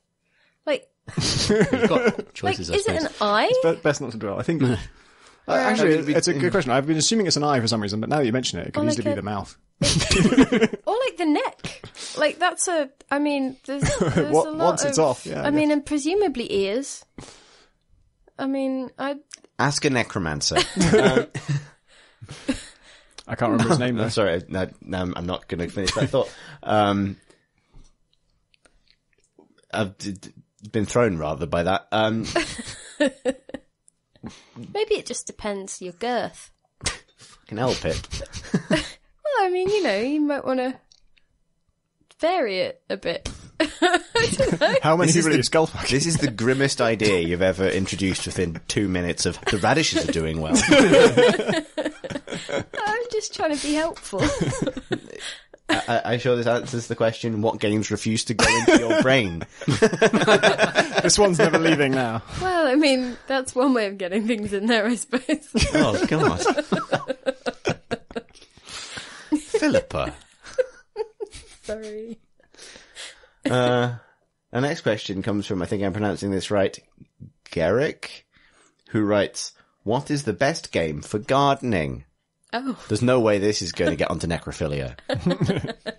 Well, I mean, I think it depends what kind of thing you mean, because there are a fair few on itch.io where you cultivate a thing, you know, a plant of some kind, and there's a few on Steam. But if it's about just cultivating something, there are actually other ways that you can get that fix, I guess, with, you know, management sims or with, you know, other things where you're maybe cultivating something different and you'd get the same sense of, oh, a thing. That's the sense I look for in games. Oh, a thing. Like, oh, you know, I've done a nice thing, and I think, I can't remember what it's called. It's the same people that did Little Party. Is it a good gardener or something, or a good garden? Or essentially you are tasked with growing plants in a prison yard, and the game plays out over a course of a few days, and it's really thought-provoking and thoughtful, and not in a heavy-handed way particularly. It's you do really sink into enjoying the process of growing the plants and getting a bit annoyed with birds that come along and eat the seeds, or, you know, the worry of, oh, did I put the watering can in the place where it will get water if it rains? You know, that kind of thing. What was that one where you're growing, like, organs? That is my organic garden, but that's more of a clicker game. I get it now. So I feel like it doesn't really feel like gardening. It's more about the dopamine hit of the clicker game as a general concept. Glittermitten Grove is kind of, you prune trees in that. That's the game that Frog Fractions 2 is hidden inside. And it was a game about making a little fairy society by growing trees, and you had to sort of like cut the right bits off the trees to make it grow in the way you wanted it to. And Chelsea Saunders is making a game about I think where each level is a garden and you have to mow it and weed it. She is somebody who just makes like really gorgeous, cute 3D art, and has had she was working on a game that everyone was really excited about, and then she managed to lose both her, I think her laptop got fried and she lost the external hard drive she had it backed up on, like in the same 2 days. Oh, wow. And so she literally lost every copy she had of it. And then she got a job at Google, which was cool, but also we all kind of thought, oh, it's a shame because we were waiting for a game from her. And then she left Google. Now she's making this gardening game. Oh, that's so cool. I'll look that up. Her name on Twitter is Pixelated Crown. Oh, wait, I follow that. I've been following that for ages. It looks amazing. And like, she posts all of these awesome GIFs of like the dog animations that she's working on, and the like menu systems and things, and they look so good. Yeah. Yeah, no, I'm excited about that one. There's also, but like other things, you know, it might just be that you get the sense of cultivating a little space of your own from things like Viva Pinata or whatever, you know? So I think it depends what you're looking for. It's not a PC game, but Animal Crossing always felt like a kind of social gardening game. I think it's things where it's got persistence and you revisit it regularly and things change, and it's the watching of fairly menial things changing that gives you pleasure. Feels like a gardening type experience, even if it's not. Well, you can plan things, obviously, but the way it changes with the seasons and nature changes, you know, it's something organic and persistent about it that isn't dramatic, really, but just really satisfying. Next question comes from Thomas, who writes, Magic the Gathering has limped along digitally for years across subpar software iterations, surviving mainly on strong core game design. What other games have strong design / mechanics but were underserved by their presentation or tech and might otherwise succeed brilliantly? ? I would say Warhammer, both 40,000 and Fantasy. So you would include Dawn of War and Total War? I think they are the standout cases. I think they both do a very good job, actually. But they are the exception to there are huge numbers of Warhammer games on Steam that are built on really good game systems like More Time, but don't realise what's great about More Time. There's a lot of naff individual standalone GW games that could probably be adapted as they are, right? Yeah, and lots of kind of dodgy hex-based, turn-based strategy games, and some of them are interesting, but none of them capture what's actually interesting about that core rule set or that core universe. Yeah. So yeah, I think that's one of the most consistent failures of translating IP into games. I think games like Space Marine, games like Dawn of War, games like Total War Warhammer especially is very good at actually capturing something that people enjoyed about the original thing. But they are very much exceptions. The secret seems to be putting the word war in the title another time. Yeah, just give it another At least war. 2 wars. War it up twice. Is that just because they are taking something which was successful in a different format and then trying to shoehorn it into another format or onto a different platform, and they have been, those licenses are also spread pretty thin, so it's kind of the problem that perhaps was Magic the Gathering's problem, but also then adds in the absolute scattergun. If we throw enough plaster at this wall, some of it will stick, right? Yeah, that's a thing. Definitely pasta. The thing with Magic is that the big difference between Magic, which I agree has had terrible software iterations, especially the last few games have been fucking abysmal for me, is that there's no kind of attached expectation for what Magic's supposed to look like, or what it can look like, or what people imagine it looks like. It is just a card game with cards that have cool art, whereas Warhammer comes with that entire imagined universe and decades of concept art and decades of story writing behind it. And it actually does, I think it does take a lot of money and effort to realize that, and that even if you make a game that's not tied to the original rule set, you have to hit some of that spectacle. You have to try and capture some of that world. Otherwise, what's the point? If maybe that sounds a bit too cruel, but I think for me, the games that have done it well are the games that have spent money on, the way that a Space Marine looks and the way that, an army looks and the way that, them clashing actually is reflected, even if the rule set is not great. That spectacle is such a big part of it. Mm. So you're thinking AAA, or text adventure, and everything in the middle can GTFO. Well, everything in the middle, as I've played, has been crap. Do you know what it is though? It's apart from Blood Bowl, the stuff in the middle tends to aim for again, it's a bit naff AAA rather than no one has made a really good pixel art Warhammer game, despite that being awesome. And yeah, you know what I mean? No one is investing in the sort of the types of art that games with low budgets can do well. You always end up with bad 3D, right? Yeah, I mean, the exceptions, Vermintide's good, actually. Vermintide's really good, yeah. The Dark Omen was very good back in the day. But all of those have put loads of effort into their presentation. Vermintide, I think, is a very faithful and representation of the original Warhammer Fantasy human cities from concept art perspective.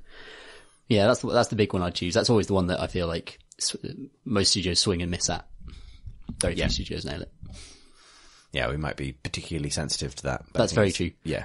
Find out more on the Miniatures Monthly. Indeed. I had a brilliant idea for a Warhammer Age of Sigmar video game, Tom, but I'll tell you after. Because I know that Pip and Tom would get into an opposites competition or anything just to stave off the ennui. Also, the whiskey's on this side of the room, so if you ever want to see that again, very good point. That's true. Next question comes from Ivan, who writes, "My dearest crate and my dearest crowbar." Not picking favourites. "You often talk about how game reviews shouldn't be used to make statements about the game company's practices. While I agree with you the review as a statement hinders the evaluation of a game's quality and decreases the usefulness of reviews in general, I also think that reviews as a statement, and I think he's particularly referring to user reviews, are often the only real option for consumers to fight back against harmful practices. Let's look at the most recent fiasco about Take-Two shutting down GTA modding tool Open4. Consumers couldn't vote with their wallet because they'd already purchased the game when this happened. Blog posts wouldn't be effective, since hardly anyone would have read them. Petitions hardly ever work, and protesting in the streets would be hard to organise. But the bad reviews GTA 5 received because of this immediately got Take-Two and Rockstar's attention, since this could have had a bad effect on the game's future sales. What do you think? Could reviews as a statement be a necessary evil until we find a better option for fighting back against harmful practices? Thanks for questions, everybody! He shouts with 3 exclamation marks. I just thought this was a really good counterpoint to what I had said on the last episode, actually, about, I think I have a bit of a knee-jerk negativity towards review bombing as a practice, and I'm not going to say that I've come around on that 100%, but I actually get that in terms of ways you can communicate with a developer that get a response, particularly from a big studio like Rockstar. I can see why people would go to that. Because it directly hurts your visibility on Steam, right? Does actually affect your business directly. I mean, not so much for GTA, and to be honest, as a result of the furor around GTA, like, it sprung way back up in the Steam charts. More people are playing than before this happened. So those controversies go both ways, and they can actually be quite helpful to developers sometimes in some ways. Yeah, their statement actually was funny because it was like, I don't know, I feel like any other developer, when they've sort of been humbled like this, they've been, had a damage inflicted to them that they have decided they can't take, and they need to actually react in some way. It would be this kind of like humble, warm statement about how great the community is and how, of course, they always want what's best for the community. And Rockstar is the most like clinical corporate thing of just, yes, we have decided that we will, in some cases, perhaps not sue everybody. All right. I think in this scenario, it's kind of a best case for negative user reviews being used in this way. Like, it's a kind of, we don't have any other way that this company will respond to us, so we're, doing a thing and hopefully it will get results. But it's to say that that's what it's so complicated because it can so easily tip over into pretty much any other form of like online, I don't want to say harassment because they're companies and it's a slightly different thing, but it can just tip over into unreasonable. Like, for example, if somebody has made a decision that a community doesn't like, but it is based on, the way a particular law works, for example. I know that the way that some companies need to enforce trademark law rubs people up the wrong way, and they're seen as like bullying the little guy, even when it's more that it's a business necessity. And obviously there's like so many semantics tied up in that and so many edge cases, and actually that was a bullying case and all that stuff. So I'm not going to get into those weeds, but just because consumers are angry doesn't mean that they're necessarily responding to the full story a lot of the time. And also,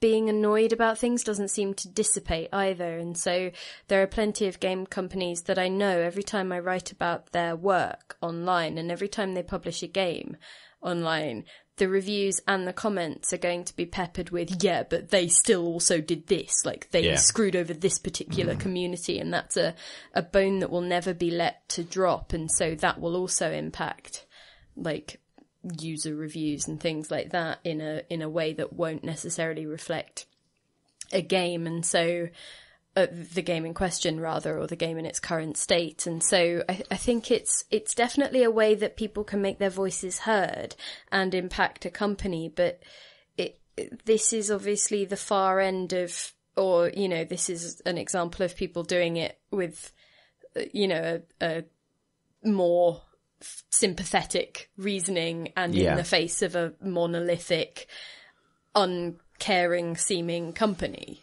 on the end of it. Whereas if it's, people bombing a review page for a game that just made a decision they didn't like, that's... Yeah, I feel like it seems like in the earliest days that we saw this, it was the worst of it, where it was frequently being used about a game that was good, because of some controversy. Like Gone Home had a pretty bad review percentage for a long time. I don't think because a large percentage of the people who bought it were unhappy with it. I think because there are a lot of people out there who didn't want it to exist. They saw it as a threat to what they saw as gaming, and that they thought it was like a pollutant and it needed to be kind of brought down like that. And so that this game wasn't actually harming those people, and they still, used that method to try and harm it. It didn't work because it was a huge success anyway, so But broadly, it is true that this method is effective, and that means that yes, it can be a force for good, but also it can be misused, and also it's giving people that power can be dangerous. It disproportionately affects smaller projects as well. Yeah, that's it. I don't think Rockstar are in any trouble from these negative reviews.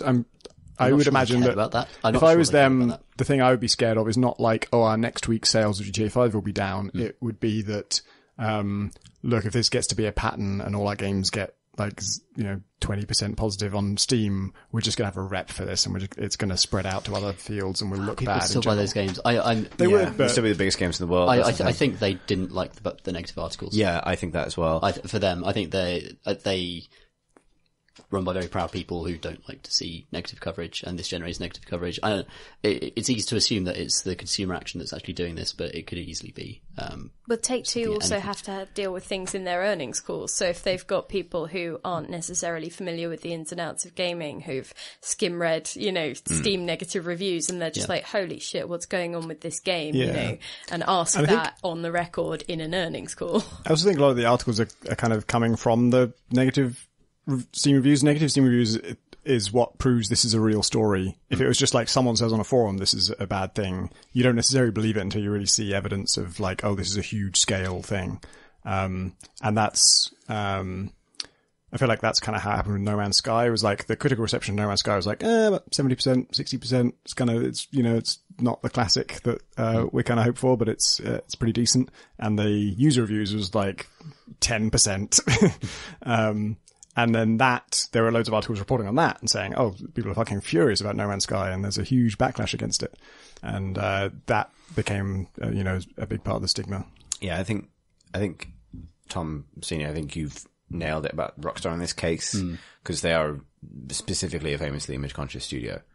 And I suspect it was negativity surrounding this issue more broadly than the Steam reviews that done it in this particular instance, I would suspect. Yeah, you're right. It's a case-by-case basis as well. So yeah. The thing is, like, I've read loads of tweets and, blogs from indie developers who they stress every day about their Steam ratings because visibility is everything on Steam now, and it's so hard to get exposure. I'm in something that Sean and I have been thinking about with Hackmud is the fact that I think, Hackmud is now at a percentage of positive reviews where it's 1 or 2% away from one of Steam's thresholds, positive thresholds. And it's a net positive, like it's in the, has a number of positive reviews. It's in the high 70 percentile, I think. So, and if it gets to 80, then that's suddenly a big deal. So people obviously do care a great deal about this kind of thing. But that means a lot when Steam is the primary way that people are finding your game and playing it. That means nothing to Rockstar. Yeah, I often feel like Steam, it's another one of those systems that the people at Steam have implemented, and then just sort of, it has had all of these unexpected impacts, but they don't necessarily impact Steam or Valve negatively, and so you're relying on their goodwill or their personal interest to actually figure out how to make it better or how to make it fairer or how to make it reflect scores in the way that it was initially intended to do.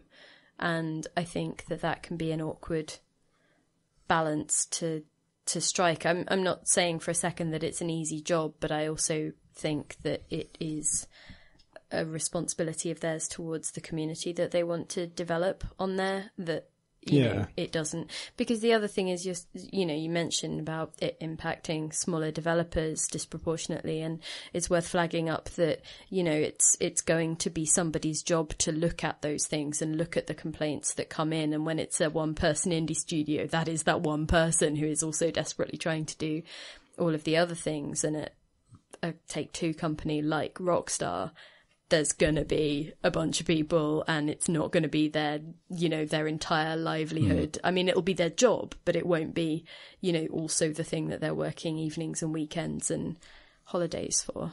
I think the thing Valve care about is they don't see it as bad if there's a bad game on Steam, and they don't see it as bad if there's a large number of people who hate a game, but they see it as bad if a lot of people bought a game thinking they'd like it and they didn't like it.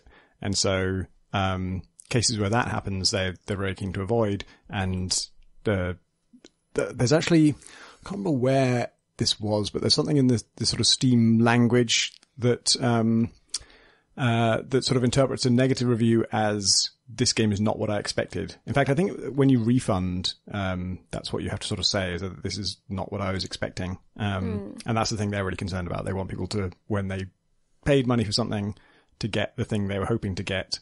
And how many people like it and how many people don't like it is not really relevant. It's just like, were you sort of duped by the store page? That's the kind of thing that they would really not like and want to get rid of, partly because that's the right thing to do, partly because it's in their long-term financial interest to have people trust Steam and feel like Steam is a place where, if there's something bad on it, it'll have a terrible review percentage and that'll tell you in advance that you shouldn't buy it. The thing is, that's a really interesting nuance, and it's a really interesting way to approach things because you'd presumably want to have more successes. But if it's essentially if the rating isn't about the quality of the game, but about how accurate it was, then that's actually a review of the marketing and whether it was misleading or not. And that's an interesting and really important distinction that gets lost as soon as you call it Steam reviews. Yeah, I think they would see that as working as intended. If you made, I don't know, if you just released Transport Tycoon and gave it the store page of GTA 5 and you got 0% positive reviews, Steam would see that as working. It's like, the fact that Transport Tycoon is a good game is irrelevant to the fact that you have advertised it this way. And, so I think you're right that it's as much a review of the way the game is presented as it is of what the game is. I hope that encourages more honest marketing.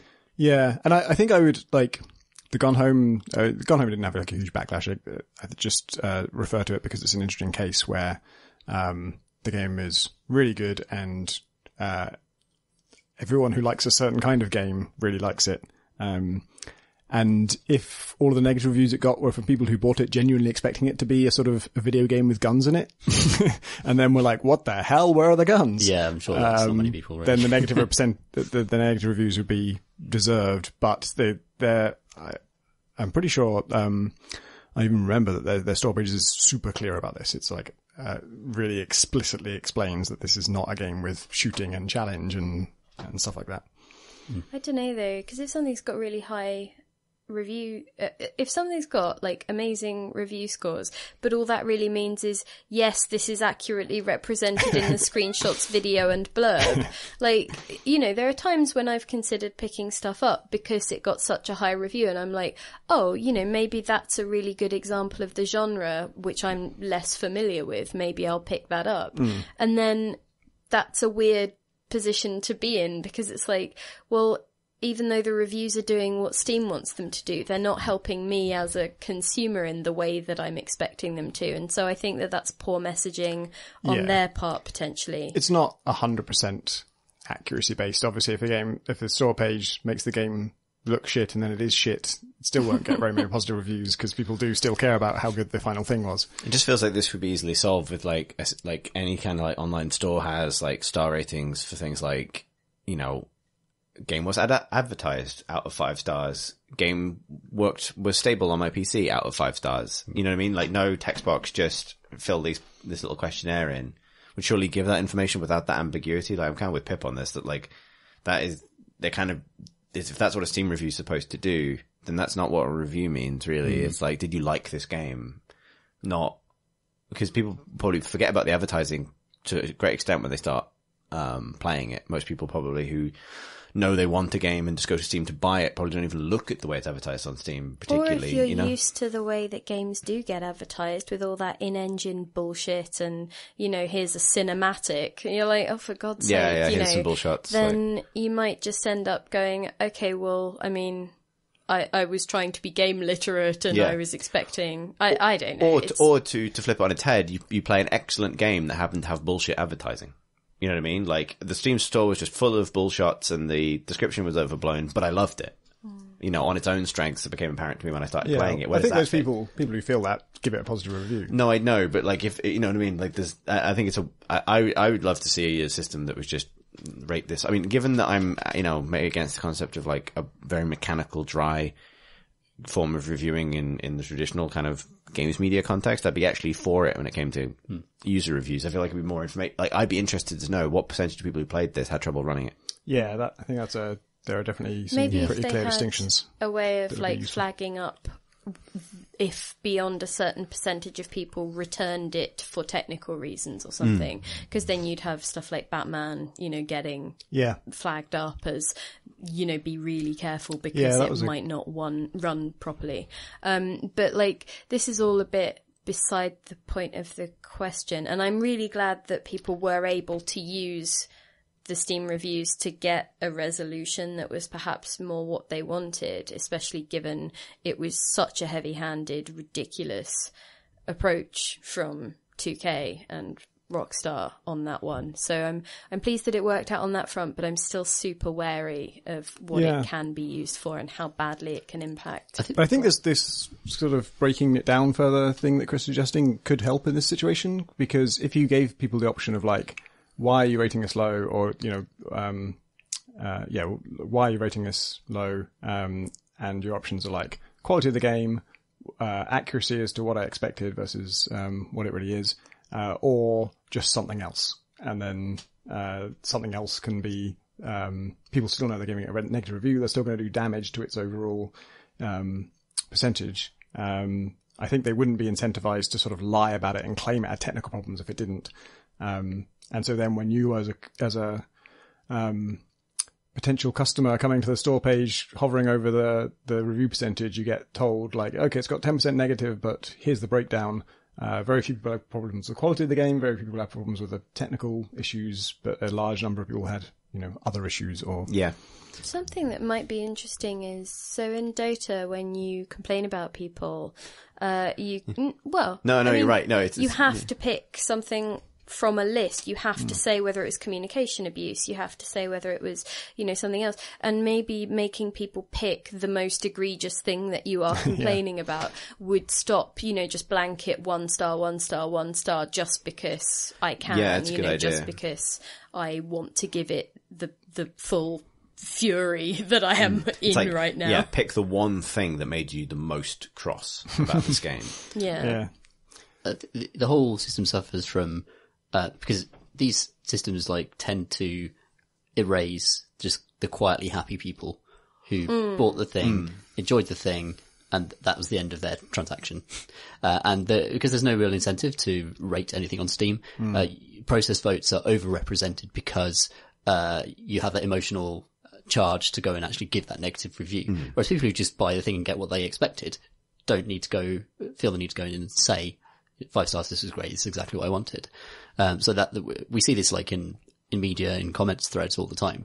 It's like if you looked at a comments thread, the people who are motivated are often to comment are often motivated by negativity for negative reasons, and it's not representative of the number of people you know who read that article. And so actually, like 99% of the people who read it, and you don't know what on earth they thought, and they just moved on with their lives. And the same applies to games as well. And this is a Steam review system. Maybe if it could. Like, maybe if it just gave you a pop-up at the end just saying, you know, are you having a nice time, essentially, or a variation thereon, and you just said yes, and that was factored in, you know, like just after the first time you play it, just that checking in with you as a kind of, is it all right? Are you having any problems? You know, because one would take you to the store page, just as or like the refundy, you know, info page, and the other one would just be like, oh, that's cool, you know, your approval or your you know, continued ambivalence has been noted. You could even, I mean, you could even take the percentage of people who left a negative review as a percentage of the people who own the game and have played it for more than 2 hours. Like anyone who's left the refund period. Because Steam has that information, and it's even publicly available from Steam Spy, so I don't think it would be a privacy issue necessarily, because that stuff's already in the API, I believe. So, you know, if you just, if I knew that, like, of all the people who've played this for more than 2 hours, you know, 0.1% of people left a negative good review, distinction. then I'd be like, oh, okay, well, there's 99.9% of people out there that, you know, like, it'd be a bit like if on a PC Gamer comments thread at the top it said, like, 102 comments out of 180,000 views. You know what I mean? You'd suddenly have that perspective that you desperately lack when you think 102 comments, that's loads. And then you realize that, you know, it's less than a percent. In the ocean, That would actually be really cool. Man, I think we got really hard into that one. Yeah. Interesting. Our next question comes from Jamie, who wrote a really nice email about a sad thing.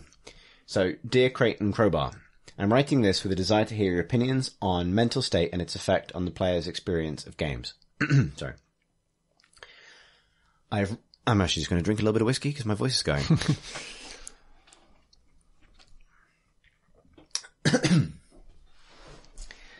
I have relatively recently begun to experience anxiety after a breakdown due to overwork and stress, which I'm now in the slow process of pulling myself back from. I live and work in Indonesia, and being easily identified as foreign is tiring, and having no control over a conversation's direction in Bahasa Indonesian makes every conversation mildly stressful, as I never know when I'm going to be forced into the conversation or if it will be properly understood. Well-meaning though people are, it's still stressful living in a different culture. Games, computer, mobile, and board have been a source of solace, as they give me an opportunity to either be in control of the subject of a given conversation, or an excuse to not engage in social situations. Playing computer games after the breakdown has been interesting, as their effects have radically changed for me. An example being Darkest Dungeon, which for a long time was my favourite game. One that I could sink literal days into, and that I found weirdly relaxing, so much so that I would use it as pain medication once, when suffering from an impacted tooth, playing it through the night until I could see a dentist. Now, however, I find its emphasis on mental illness difficult to deal with, and its near constant small-scale failure reflects painfully how some days can feel like near constant streams of failures for myself. By comparison, the newest Torment seems to come at the perfect time, giving me a small-scale emphasis on success and a cathartic examination of suffering and the changing nature of the mind. Torment gave me an opportunity to work through and let out some of the emotions which I had been holding inside. My phone ringtone is now the success sound effect from Torment, and it gives me a lovely tasty dopamine rush every time I hear it.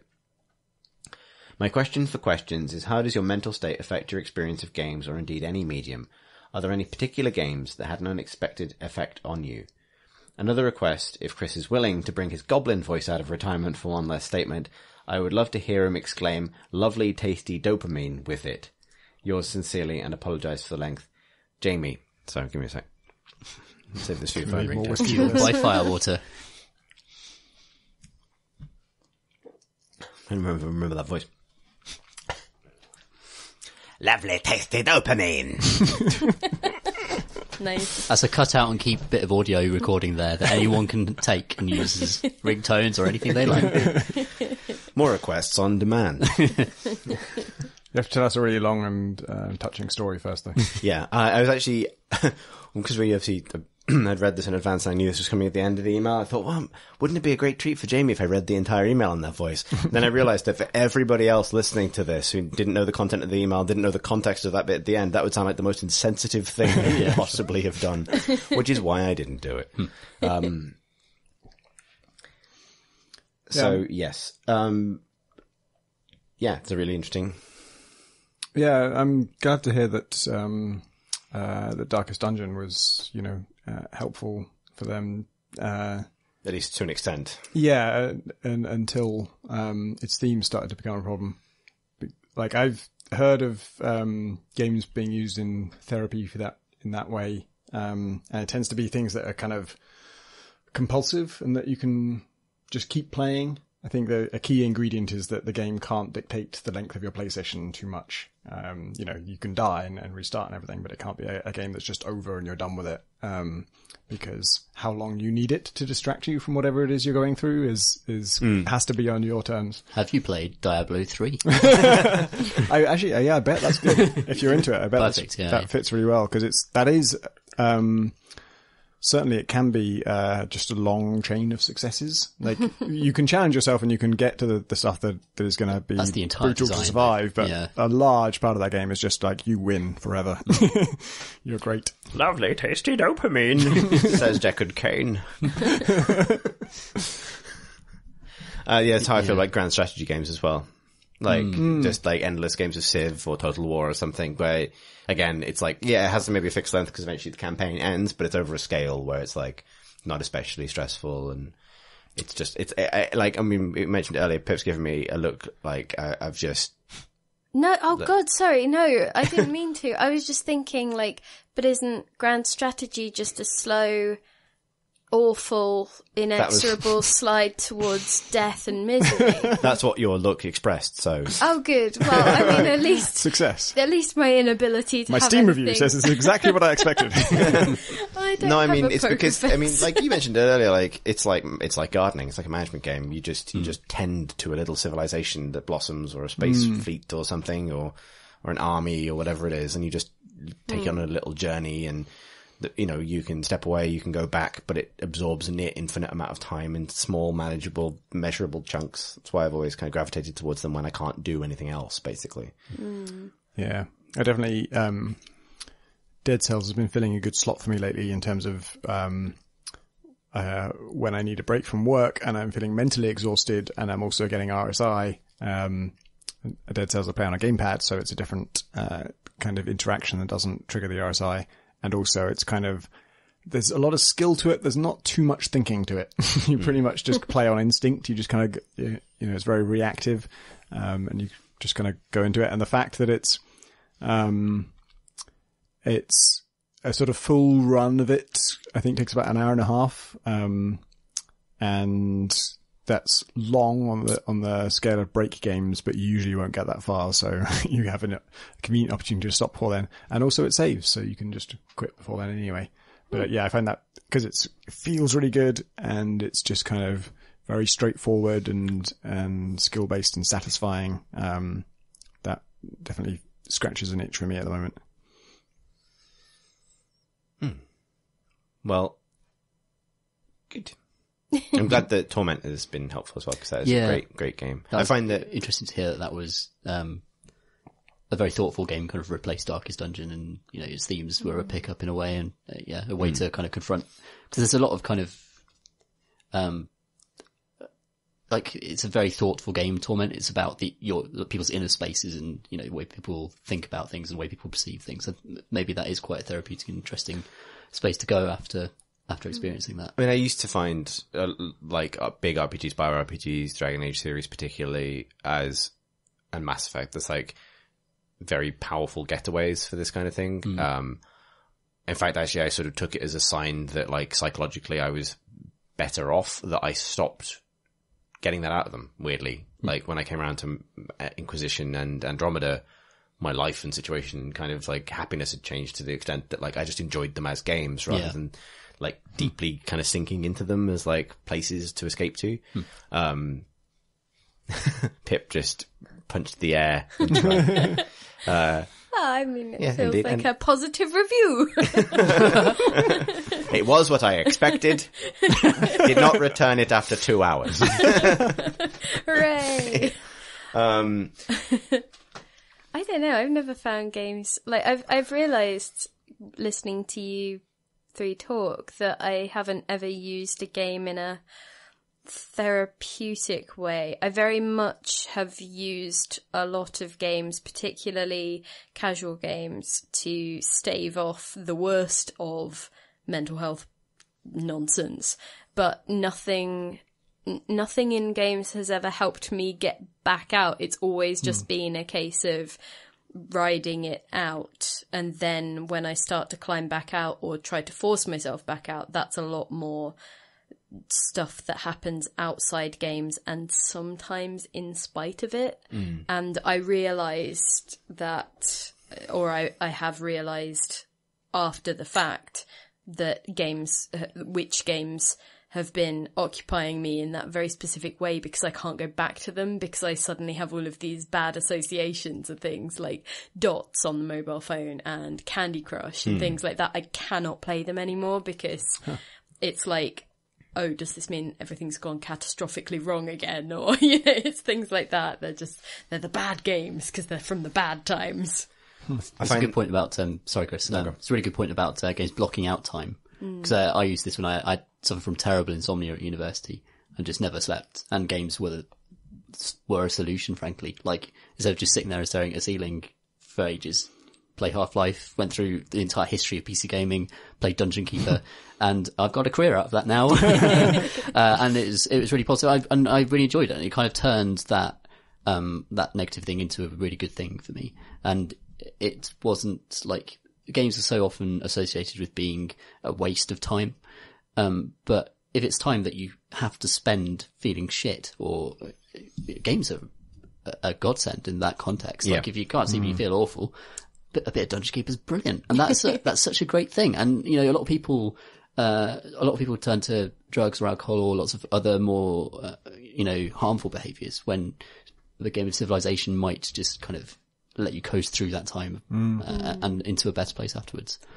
Yeah, I think I gravitate towards the thing where it, like with casual games especially, it chunks everything up into such small portions that you just get through the next bit and then get through the next bit and through the next bit. It's kind of like on Kimmy Schmidt where she's like, if you can get through the next 10 seconds and then the 10 seconds after turning that. the crank. Yeah, exactly. That's genuinely why I talk about loving grand strategy games for that, because each of them just breaks down into a turn and you make 3 decisions and then you press next turn and then you make another 3 decisions and before you know it, 6 hours has passed. But you know what I mean? Each one is just a little turn of the wheel and that makes a huge difference.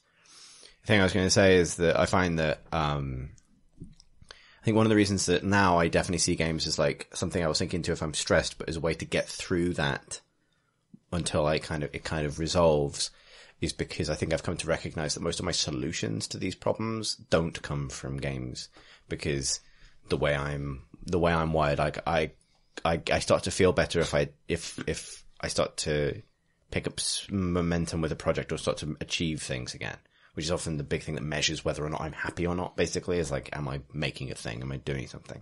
Other hobbies have filled in for the thing games used to do, I think, in some regard, since.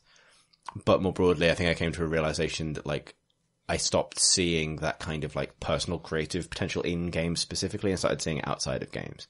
So, like, now it might be something cool with help, the dev side of the stuff I'm doing at the moment that shakes me out of feeling low. Whereas games themselves used to provide some of that kind of creative outlet, but don't feel like they do anymore. I don't know if that's not a fully formed idea, but certainly somewhere between starting to do more creative work, getting into painting as a hobby.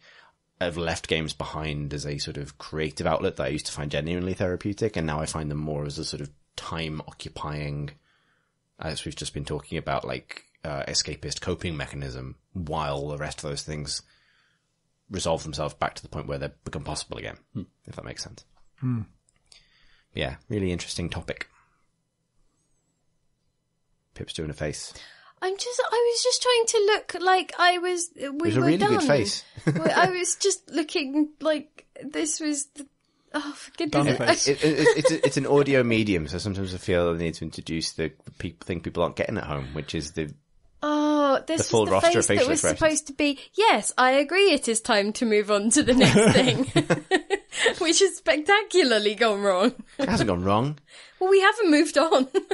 Well, that's on me, isn't it? Friends. It's friends. I got it wrong. Writes, Dear Crate and Croxigore, I am a Blood Bowl fan. I've played it for over 1,000 hours and I consider myself to be quite a proficient player. Watching Bill and Ted's Bogus Journey last week, specifically the scene in which the eponymous heroes challenge death to a series of games to win back their lives, I found myself idly wondering what game I would choose to face the Grim Reaper. The answer, of course, was Blood Bowl, although he'd probably make me play as halflings or something. I also considered XCOM until I realized that was mad. So I ask you, what games would you choose to fight against death in a battle for your mortal soul? Regards, friends. Half-Life 2 deathmatch, gravity gun only. Bring it on, motherfucker. Got a radiator with your name on it. How Tom threw a toilet at death. Sensible soccer. I could beat death at sensible soccer. Damn, that seems cagey. Save my immortal soul. I would... Is Death good at logic puzzles? Don't know. Because I'm not good at anything else, really. Like, not to the extent that one could beat Death, you know? Are there any versus logic puzzles? Well, I just mean that we'd both, I don't know, Both take play it in see how high I turns get to the latest do... Arnold Hazleton. Yeah, or like hex cells or something. But I'm not sure that he'd be up for that, or she, or it. I think I'd probably go for Honor at the moment. I think. In terms of games that I feel like I could genuinely do to a reasonable standard, probably For Honor. Plus, Death hasn't had that long to get good at that. Yeah, that's true. It's a relatively recent game. There's no scythes in For Honor. That's true. That is true. There's Death's not big on kicking people off I'd stuff. want the cape. Like, I think if I won, I'd make it a condition that I got the cape. Death's just a naked skeleton. Yeah. Indeed, we've been there on Well, already on this podcast, so be I'd careful with get that. into trouble if I went out without my clothes on. Death would be fine, you know? Like, it's still ultimately death. Like, no one's gonna just be like, you're in the nud, you know, and I'm not coming with you. They'd have to. So, but me, I'd benefit from this cape, right? Just gonna put that out I'd play Death at a game of X-Wing, the miniatures game. That'd be my seventh seal, kind of. Yeah, but what if he was playing one of those armies that trounces yours? Well, you just got a bad matchup, man. It just happens sometimes. What if he's good at dice rolling? Over the course of a Swiss, it shouldn't happen every time, but you can only die once. So there's, you know. But you're That's the problem really with it. bad at dice. I am really bad at dice. Absolutely terrible. The problem with the Blood Bowl pick is that it has to be like over a period of 10 games or something to get rid of that variance. Yeah, Otherwise, that's you true. put too much into one thing. To be fair, I wouldn't pick any game with dice in it. Absolutely, you want a game of skill. Like, sure. yeah, so that's probably why I would go for Honor. I don't know, because with a game of gambling, I'd maybe stand a chance. You know? Maybe that's it. Does Death control dice? No. It's quite an assumption. Who knows? Yeah, What I think the can and other can't thing do. is you don't want a game like I wouldn't. The reason I wouldn't go for a deathmatch game like Tom did is because sometimes there's an It element would of luck still there as be well. a deathmatch, Chris. I see what you did. Literally. If anything's Actually, deathmatch, this is it. I legit would play Deathmatch Classic. I would Quake Deathmatch. I would definitely do. Oh man, I would do a one-on-one Unreal Tournament joust Instagib. The CTF map where you both start at each other's flags, so you've already got the flag and you've just got to get down a single long corridor. That's like playing Death Why hardcore wouldn't mode. you challenge Death to Tribes? Tribes. What is Actually, this nonsense? you're completely right. I would challenge Death to Tribes. Tribes duel. Yeah. Whereas Totally. I'm a bit more like, shall we just rock, paper, scissors for this? Because, I mean... Oh, like tossing I've got- coins. I've It's got as 50-50. good a chance as exactly. I'd definitely run a Civ 4 campaign, but I'd never email him my save. Staving him off for eternity. Literally cheated Death. Yeah, I wonder if you could just like play him in a game where the servers go down a lot, so just like it's likely to get aborted. Yeah, what's that game? Infernum Solium Infernum? That would be a good game to play against Death. Actually, Play based Death at around, Neptune's Pride. based around my most recent attempt to engage with it, Death? Battleborn doesn't Oh. have enough players to reliably find a match, so It we'd needs just the be Grim sat Reaper. there queuing forever. It was just like, yeah, well, it's fine, I'm going to make a cup of tea. Can I like get you anything? Battleborn is so bad now that you always get match made with Death because it's the only one playing. I know. Tell you what, I would challenge Death to be on my team for a game of Dota, where if we lose, he gets my mortal soul. Because even if Death tried to sabotage the match, that would be basically no different to playing a solo ranked pub game of Dota 2. And so I would probably lose just over 49% of the time, which I'll take those odds. Good. Next is I don't want to die. no one knows that. No, that's not on the table. That was the purpose of the segment. Okay. We've all established how we would do this, I think. I don't know. Russ writes, Hi CNC. Back in episode 108, you updated the Crate and Crowbar community about progress on the much anticipated Zombie Cops game, Development had been troubled and you were considering refunding your numerous Kickstarter backers. Things were looking grim for the Payday 2 inspired undead crime caper, but during a drunken brainstorming session, inspiration struck, and the team rescoped the project as a procedurally generated open-world MMO called Zombie Cops Universe. The game was saved. You hope to have a playable code ready by 2017. I had dismissed this tantalizing prospect as so much drunken whiffle, but then, 105 episodes after promising it, the Bloodborne, which is a Diablo thing, Bloodborne videos began appearing. So, can your loyal band of followers look forward to a Christmas destroying undead law enforcement officers? Yours in anticipation, Russ. I still don't remember this. Yeah, me neither. Like, it has the faint ring of familiarity, like, a sort of bizarre fictional game we made up. I remember laughing Sounds like about a possible Payday thing. in Marsh's graveyard. But as we noted before we began recording today, we've done this 195 times. We drunk during most of them. Yeah. And it's 4 years of my life that I regret to inform listeners that the project has been reformed. It's now an arena shooter with a new cartoon art style where the zombies are, highly effusive and relatable concepts with different skins that can be unlocked via boxes, of course. And this is all Marsh Davis's decision. He owns the IP. He's fled with it. He can't do anything about it. And he has taken control, and that's our new creative direction. And look forward to it in 2022. I've heard that he's working on touching cinematic backstory pieces. Does not surprise me. Consisting of extremely beautifully animated penis monsters. I bet he sold it to Mojang. Yeah. I bet that's why they hired him, because he had this precious IP Absolutely. that they had They had to to get acquire at any cost. no. It belongs to Microsoft now, I'm afraid, and there are going to be extensive legal battles, but we will persevere. it's an Xbox One exclusive already, and Xbox One X exclusive, sorry. And the Windows 10 exclusive.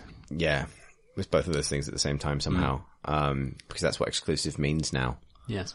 So yeah, Take it up with Marsh. take it up with Marsh. He owns the IP. Unfortunately, it's a dispute. Basically, at some point in the next couple of years, I expect that there will be a earnest, in-depth, and well-researched article about the failings of this project and what it might or might not say about both Kickstarter and indeed games as a concept. And whether or not we should keep doing indeed, them. before that, I will leak it all to Kotaku in a form of a. Well, yeah, I mean, and that will only result after a public Twitter feud between Tom and I that divides our Reddit community. So look forward to that. Yeah, listeners. indeed. Look forward That's to that. a little grim glimpse at our future. Next is also a grim glimpse at our future. It's from Benedict Cucumber Batch, who writes, "Dear Creighton Cucumber," and I'm going to make sure I get this all right. Cucumber, cucumber, cucumber, cucumber, cucumber, cucumber, cucumber, cucumber, cucumber, cucumber, cucumber, cucumber. Benedict Cucumber Batch, and he includes a picture of the Windows 10 logo, but the 10 is cucumbers. Pip's doing the face you'd associate with that sound. There's So your live grim. update on Pip's face. Worst email. To episode, the last episode, wasn't it? Email I'm least likely to eat. That's the answer to the question you didn't ask. Next up, Nope. Right.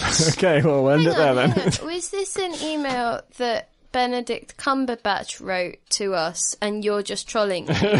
Like, Yes. did he Yes, just that's say what something He nice? sent you a picture of Windows 10 and And- Chris replaced it with cucumbers. We got an email from Benedict Cumberbatch who wanted to know about the progress of Zombie Cops Universe. Okay, no, that's the point at which this became a lie. Until then, it made sense. She's on to me. Well, I can't read it from here. I'm across the room, and I don't have mighty eyes. You know, like long distance vision, long vision, short vision, short-sighted, long-sighted. I'm not long-sighted. There we go. It wasn't. Oh wait, I am.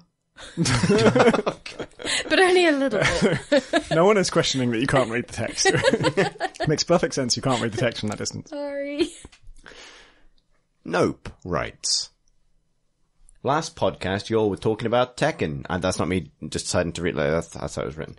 And how it is more accessible fighting game than others. This tickled me. So I decided to give some info about the fighting game community perspective. Tekken is actually considered to be either the hardest game to play competitively or tied for the top spot. Every character has 11 bajillion moves, each of which has a unique hitbox and recovery time, which is reacted to differently. Additionally, due to the fact that some of these moves are objectively garbage, pros will throw out these trash moves and completely destroy your mind and or pride. Mortal Kombat is considered to be the easiest to play competitively, whereas Street Fighter is the fundamentals game and sort of pins down the middle of the curve. At the very top, along with Tekken, are some anime fighters like Guilty Gear and Whatever vs. Capcom, due to crazy execution requirements. Also, watch that mess you were talking about the story. That doesn't make sense. Whatever. He goes on to say, Heihachi trains Kuma, a bear, in Mishima Ryu Kenka Karate and makes him the manager of his Zaibatsu while he's off competing in death tournaments or firing his direct family into space chained to rockets. How can you say it isn't beautiful? That does sound beautiful. I know, I don't know a lot about art, but I know that's Tekken. Thought read this out. It's nice to get another perspective on the game. I don't know if I fully buy this, but I obviously bow to a greater wisdom. I think maybe it's because a lot of the fighting game community people I know are huge Street Fighter heads. So. Yeah, that's the thing for me as well. Like I imagine a lot of perhaps Street Fighter people disagreeing, but I'm glad that there is that level of complexity to Tekken at the top level. I think the interesting about fighting games is that 90% of people who play them don't interact with that top level. So there are always two different games. It's a bit like we were talking about Diablo earlier, where there's the game that everyone plays trying to get good or for fun with their friends or just because they enjoy beat-em-ups. And then the people who are really hardcore into the very top level about, hitboxes and frames and that kind of level of granularity. And I'm glad that Tekken has that, but your experience playing it, you don't interact with that stuff, you don't really see it. I'm going to do a hot take now. Oh yeah? I am. I wonder if one of the reasons we see Tekken, we particularly see Tekken as like the kind of slightly more accessible casual fighting game, even if that's completely wrong, is because of the huge widespread presence of the PlayStation 2 in the UK specifically when we were growing up. Maybe so. Tekken was the game everyone was playing. Yeah. It was Tekken and Soul Calibur. Yeah, if you were just playing a fighting game for fun with your mates and not taking it seriously, you were playing Tekken and Soul Calibur. If you were playing a fighting game because you were really fucking good at fighting games, you were playing Street Fighter. Yeah, that's true. And I wonder if that's maybe skewed our perspective on it a little bit. Yeah, because I'm guessing from the yawl at the beginning of this email that we received this email from someone who's not from Britain, but I mean that's going to be a guess. But I think that's skewed our perspective somewhat. The point they make about execution requirements, like that matters far more to players like me than it does to people at the top level. So the execution requirements of something like Street Fighter, which isn't too extreme actually, like Guilty Gear is pretty intense as well, are much higher. So I see Tekken from my middling level of competence with the game as being the more appealing game because it doesn't have that barrier to entry that a lot of fighters do. But yeah, it's cool. That's a good email. A good email. Good emails. We have lots this week. Yeah, we've got 2 left. Next one comes from Steve, who writes, Dear Chefs and Cookware, I am writing to reject your notion. I feel like I should do this in the, someone complaints to the BBC voice, but maybe that's unfair. Points of view. Yeah, that's what I meant. Sorry. Points of view, not complaints to the BBC. They thought about calling it that, but someone suggested otherwise. Nonsense from the inbox. Dear Chefs and Cookware, I am writing to reject your notion that a Middle-earth orc using the word menu suggests something deeper or hidden about culture in Mordor. Actually, this is quite an Alan Partridge email. Yeah, it is. Yeah. We know that Mordor fields huge, irregular, but organised armies. We know in their encampments and fortresses they have centralised procurement and logistics in the form of a quartermaster, and that rather than being forced to feed themselves, the armies have a canteen or mess where food is prepared and doled out. We also know that meals are not made to order, Everyone gets the same food that's available. What would you call this meal selection that changes based on available supplies? The menu. The defence rests. Fangs are glistening, everybody. Steve from Delaware. Very good. Yes, sure. I was reading up on the etymology of menu, just in case it shed any light on this, especially because I didn't know what it was even referring to. What were you talking about?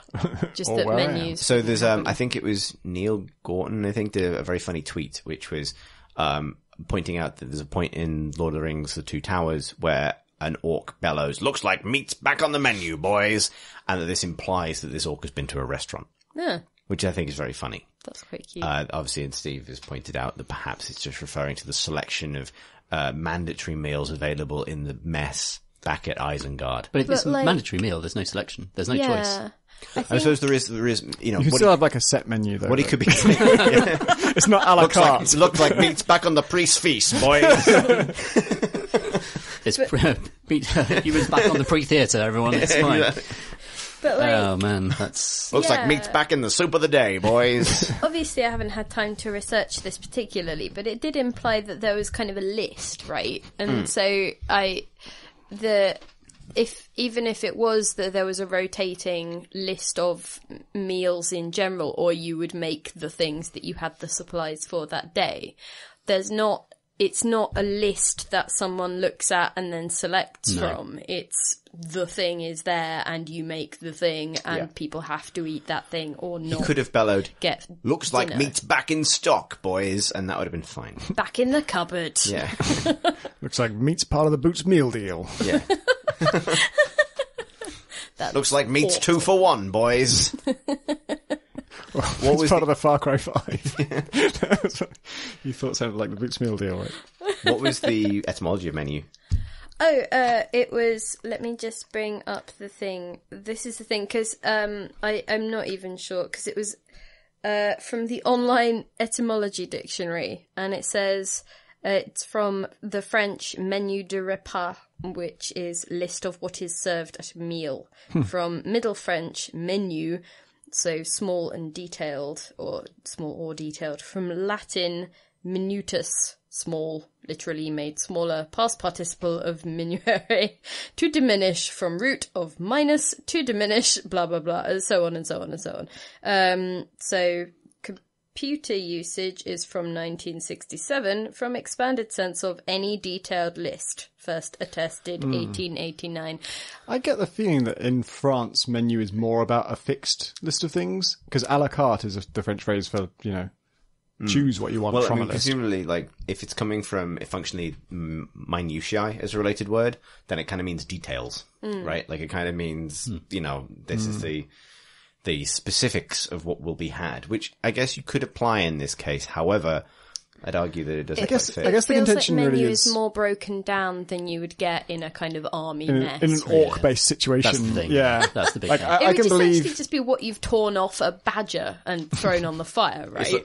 Like, we'll be eating meat tonight, boys, would have been fine.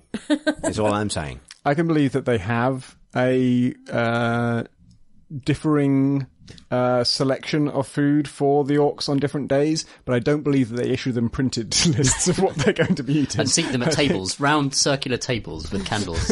Looks like Meat Monday's coming 3 days early, because it's Friday, boys. Or like they would have like Weatherspoon's steak night or something. Yeah, exactly. Looks like beer and a burger's back on the menu, boys. Like, I can imagine that they might have different tiers of food. Like, they would serve the choicest cuts to the higher, like to basically the ones that could duff you up the hardest. But I still don't think that sounds like a menu in the sense that I understand it, or in the sense that the dictionary seems to push it, if you see what I mean. Yeah, Have we spent too long on this? almost entirely. No, I completely agree with everything everybody's said about this topic. Good, that's settled. Our final question is a grudge. Yay! Which comes from Henry. He says, Tom's short rant at Skyrim Guards a couple of pods back reminded me of one of Oblivion's most infuriating aspects. I would like to add the following grudge to your tome. Aside, I don't remember what this is. And neither does Tom S. So, So we made a joke what about... did we rant about? Tell I us. don't remember either. Sounds like the sort of thing we would rant about, especially after a few whiskies, perhaps. Well, essentially, things don't have to have occurred 80 whatever episodes ago for you guys to have completely forgotten what they were. very true. I like this. I'm not sure what I said earlier tonight.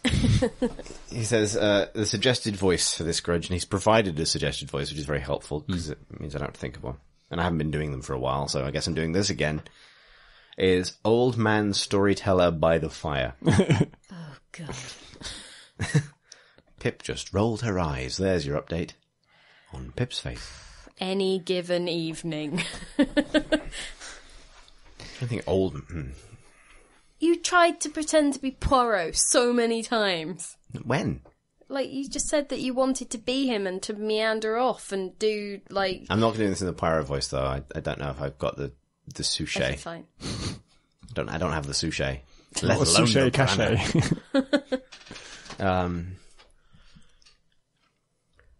Picture the scene. There is no one in sight. I sneak through a dark alleyway before picking the lock at the house of my target. I find my target asleep upstairs, just as expected. Unsure if I can strike a single killing blow, I take an extra precaution, adding a spell of paralysis to my dagger.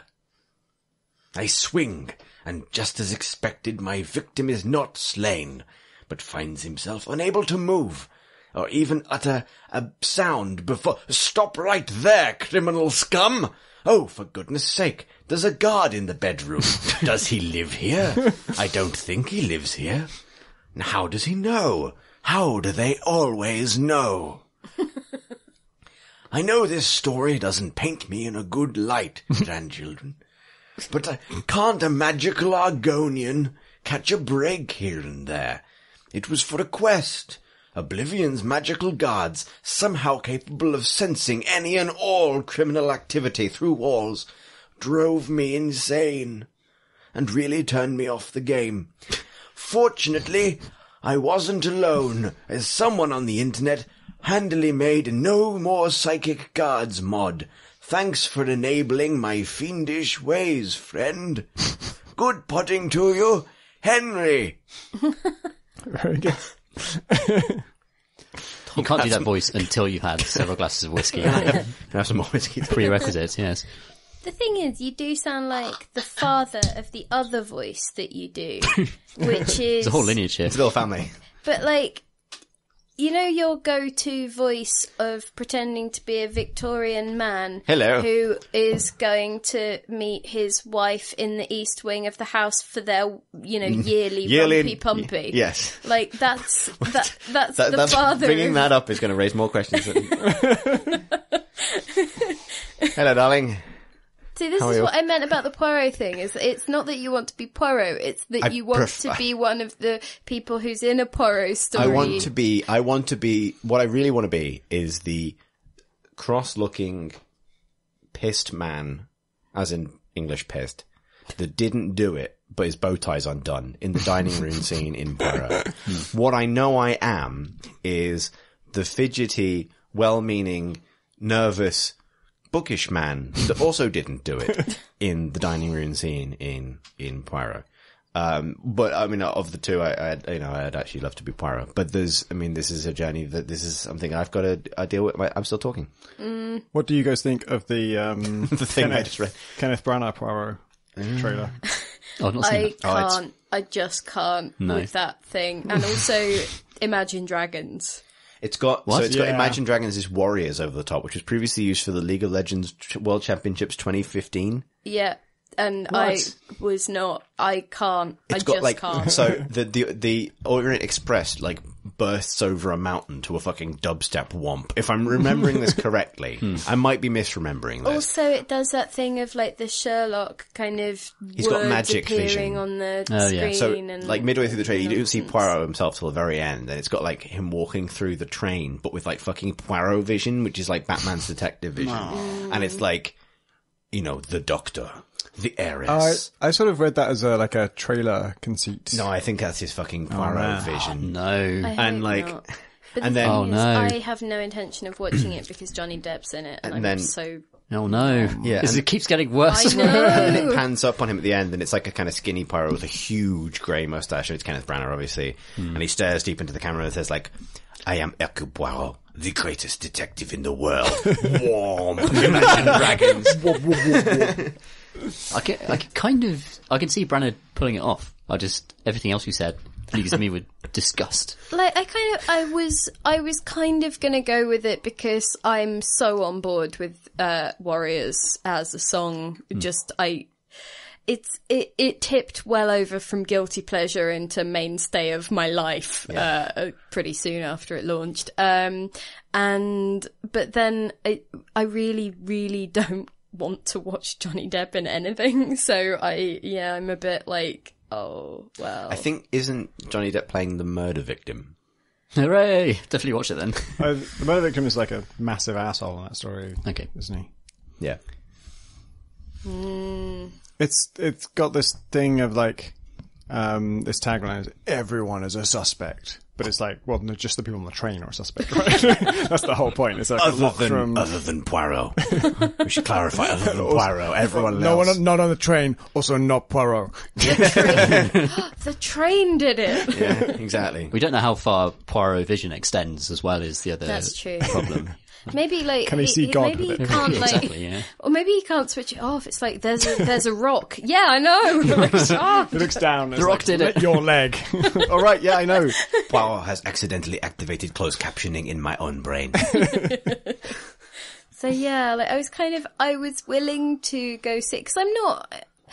David Suchet will always be my Poirot, if you see what I mean. But I have, Everybody's Poirot. Yeah. He's the But I people's have Poirot. Not many people No. have a strong, clear picture of Poirot that isn't David Suchet. true, but I also don't have any objections to other people like taking on Poirot, and I would be interested to see them giving it a go. Like, for example, I picked up the 2 Sophie Hannah Poirot novels because the Agatha Christie estate has entrusted the IP to her, and she has come up with 2 new stories, and I'm still letting them settle and figuring out what I think of both of them. So there's not a preciousness, but I just, by the end of that trailer I was like, and I'm done. I am so out. I watched the on Now TV. I watched the first episode that they have of the Poirot series, and then I skipped straight to Murder on the Orient Express, which is really late. It's like season 12 or something. And man, has he changed! He is like a malevolent god. They It's also this get force of just fury and malice. The first one, he's like also- comedy idiot.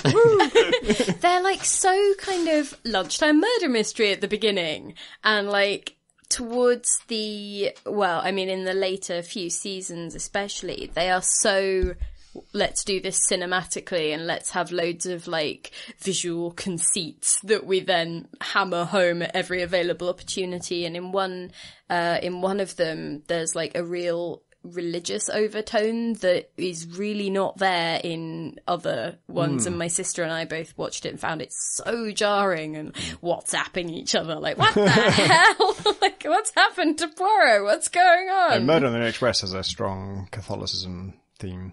Yeah, to be fair, they did like stick with that for a few of the, like, I guess TV films that they made. But yeah, certainly the earlier ones, they're a lot shorter, they're a lot snappier, and they're a lot just more bouncy. Yeah. So And the first one, like, the running joke is that he would even care that housekeeper has gone missing. It's like, everyone's mocking him for it. Oh, I heard rumours, Poirot, that you're investigating a housekeeper. It can't be true, though, can it? But this is the thing, like, Poirot's revenge is the kind of slow revenge he enacts upon British society as a total, particularly British upper class society, who are fucking ridiculous and can't stop killing each other. But one of the interesting things, though, is that at the beginning, when the series first starts, there are some where he isn't really accompanied, but a lot of them, there's Inspector Japp, there's Miss Lemon, there's Hastings, like, he's got a little gang. And then towards the end, when he's older, it does focus a lot on him being alone and on, you know, the fact that love was not a thing that he ended up having. You know, he does like younger women, but though. he has some dalliances that are really touching but never go anywhere, and it's like they're heartbreaking, really heartbreaking, and then you just sort of see a lonely man at the end, like, just, you know, with all of this respect, but he's got his valet Georges. Yeah, he is the answer to the question, what if Batman and the Penguin were the same character?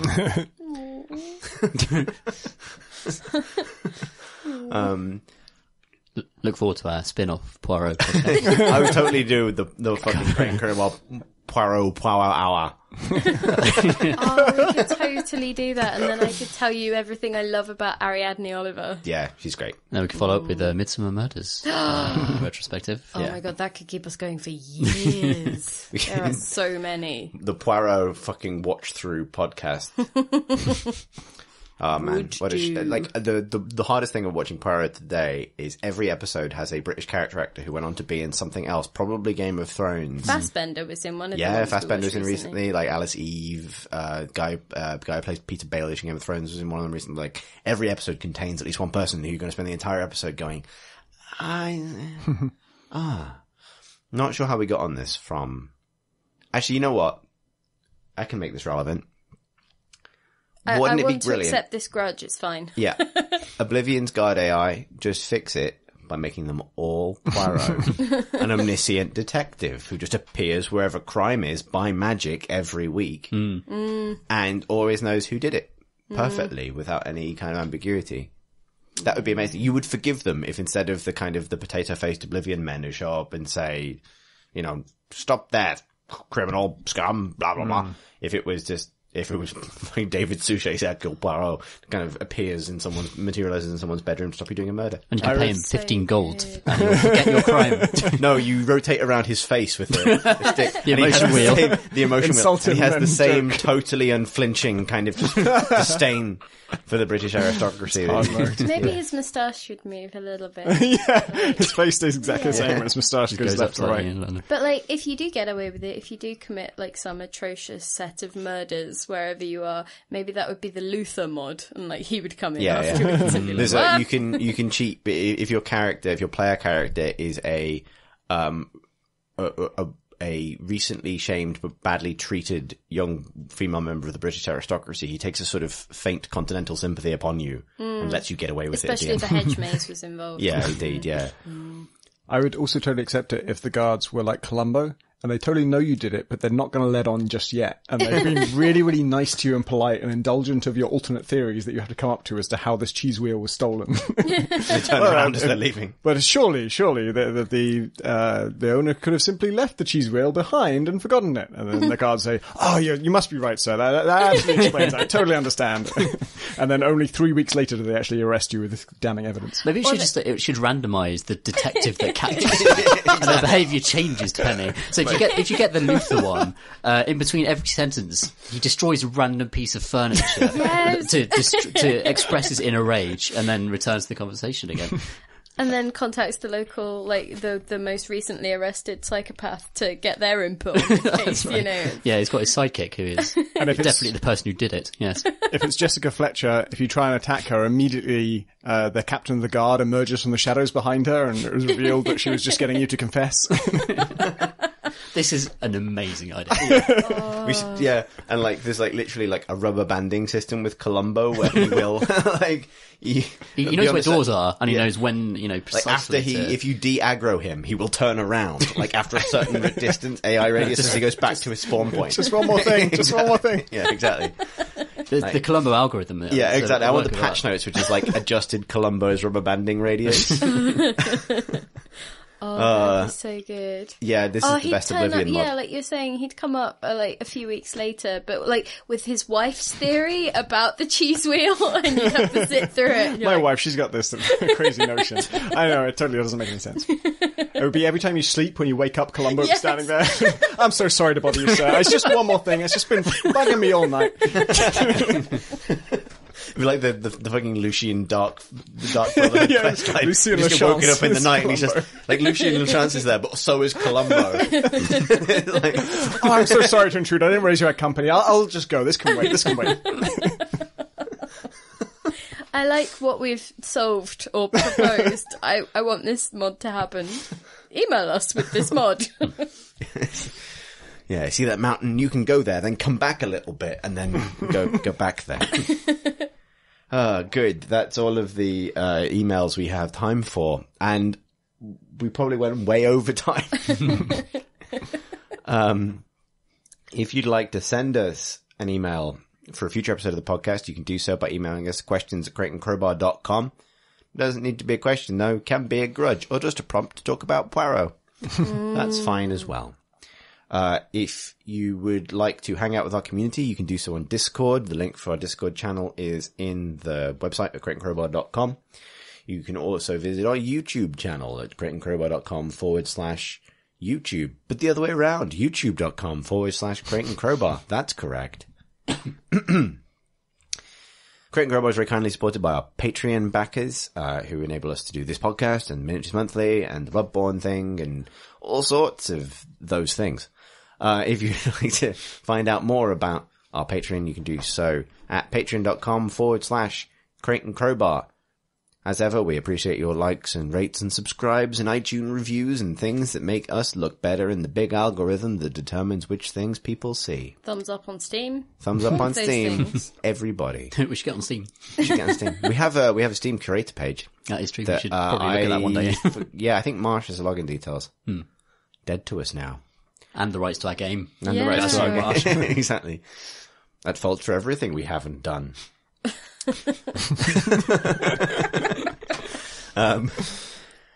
If you'd like to follow us as individuals, but not in a creepy way, I'm on Twitter at CThurston. That's CTHURSTEN. Pip. Oh, I'm at Philippa War, which is at PHILIPPAWARR. Any Tom. I, Tom Senior, am at PCG is PCG Ludo, which is LEDO. And I, John Francis, am at Pentadact, PENTADACT. Thanks Thanks for listening, everybody.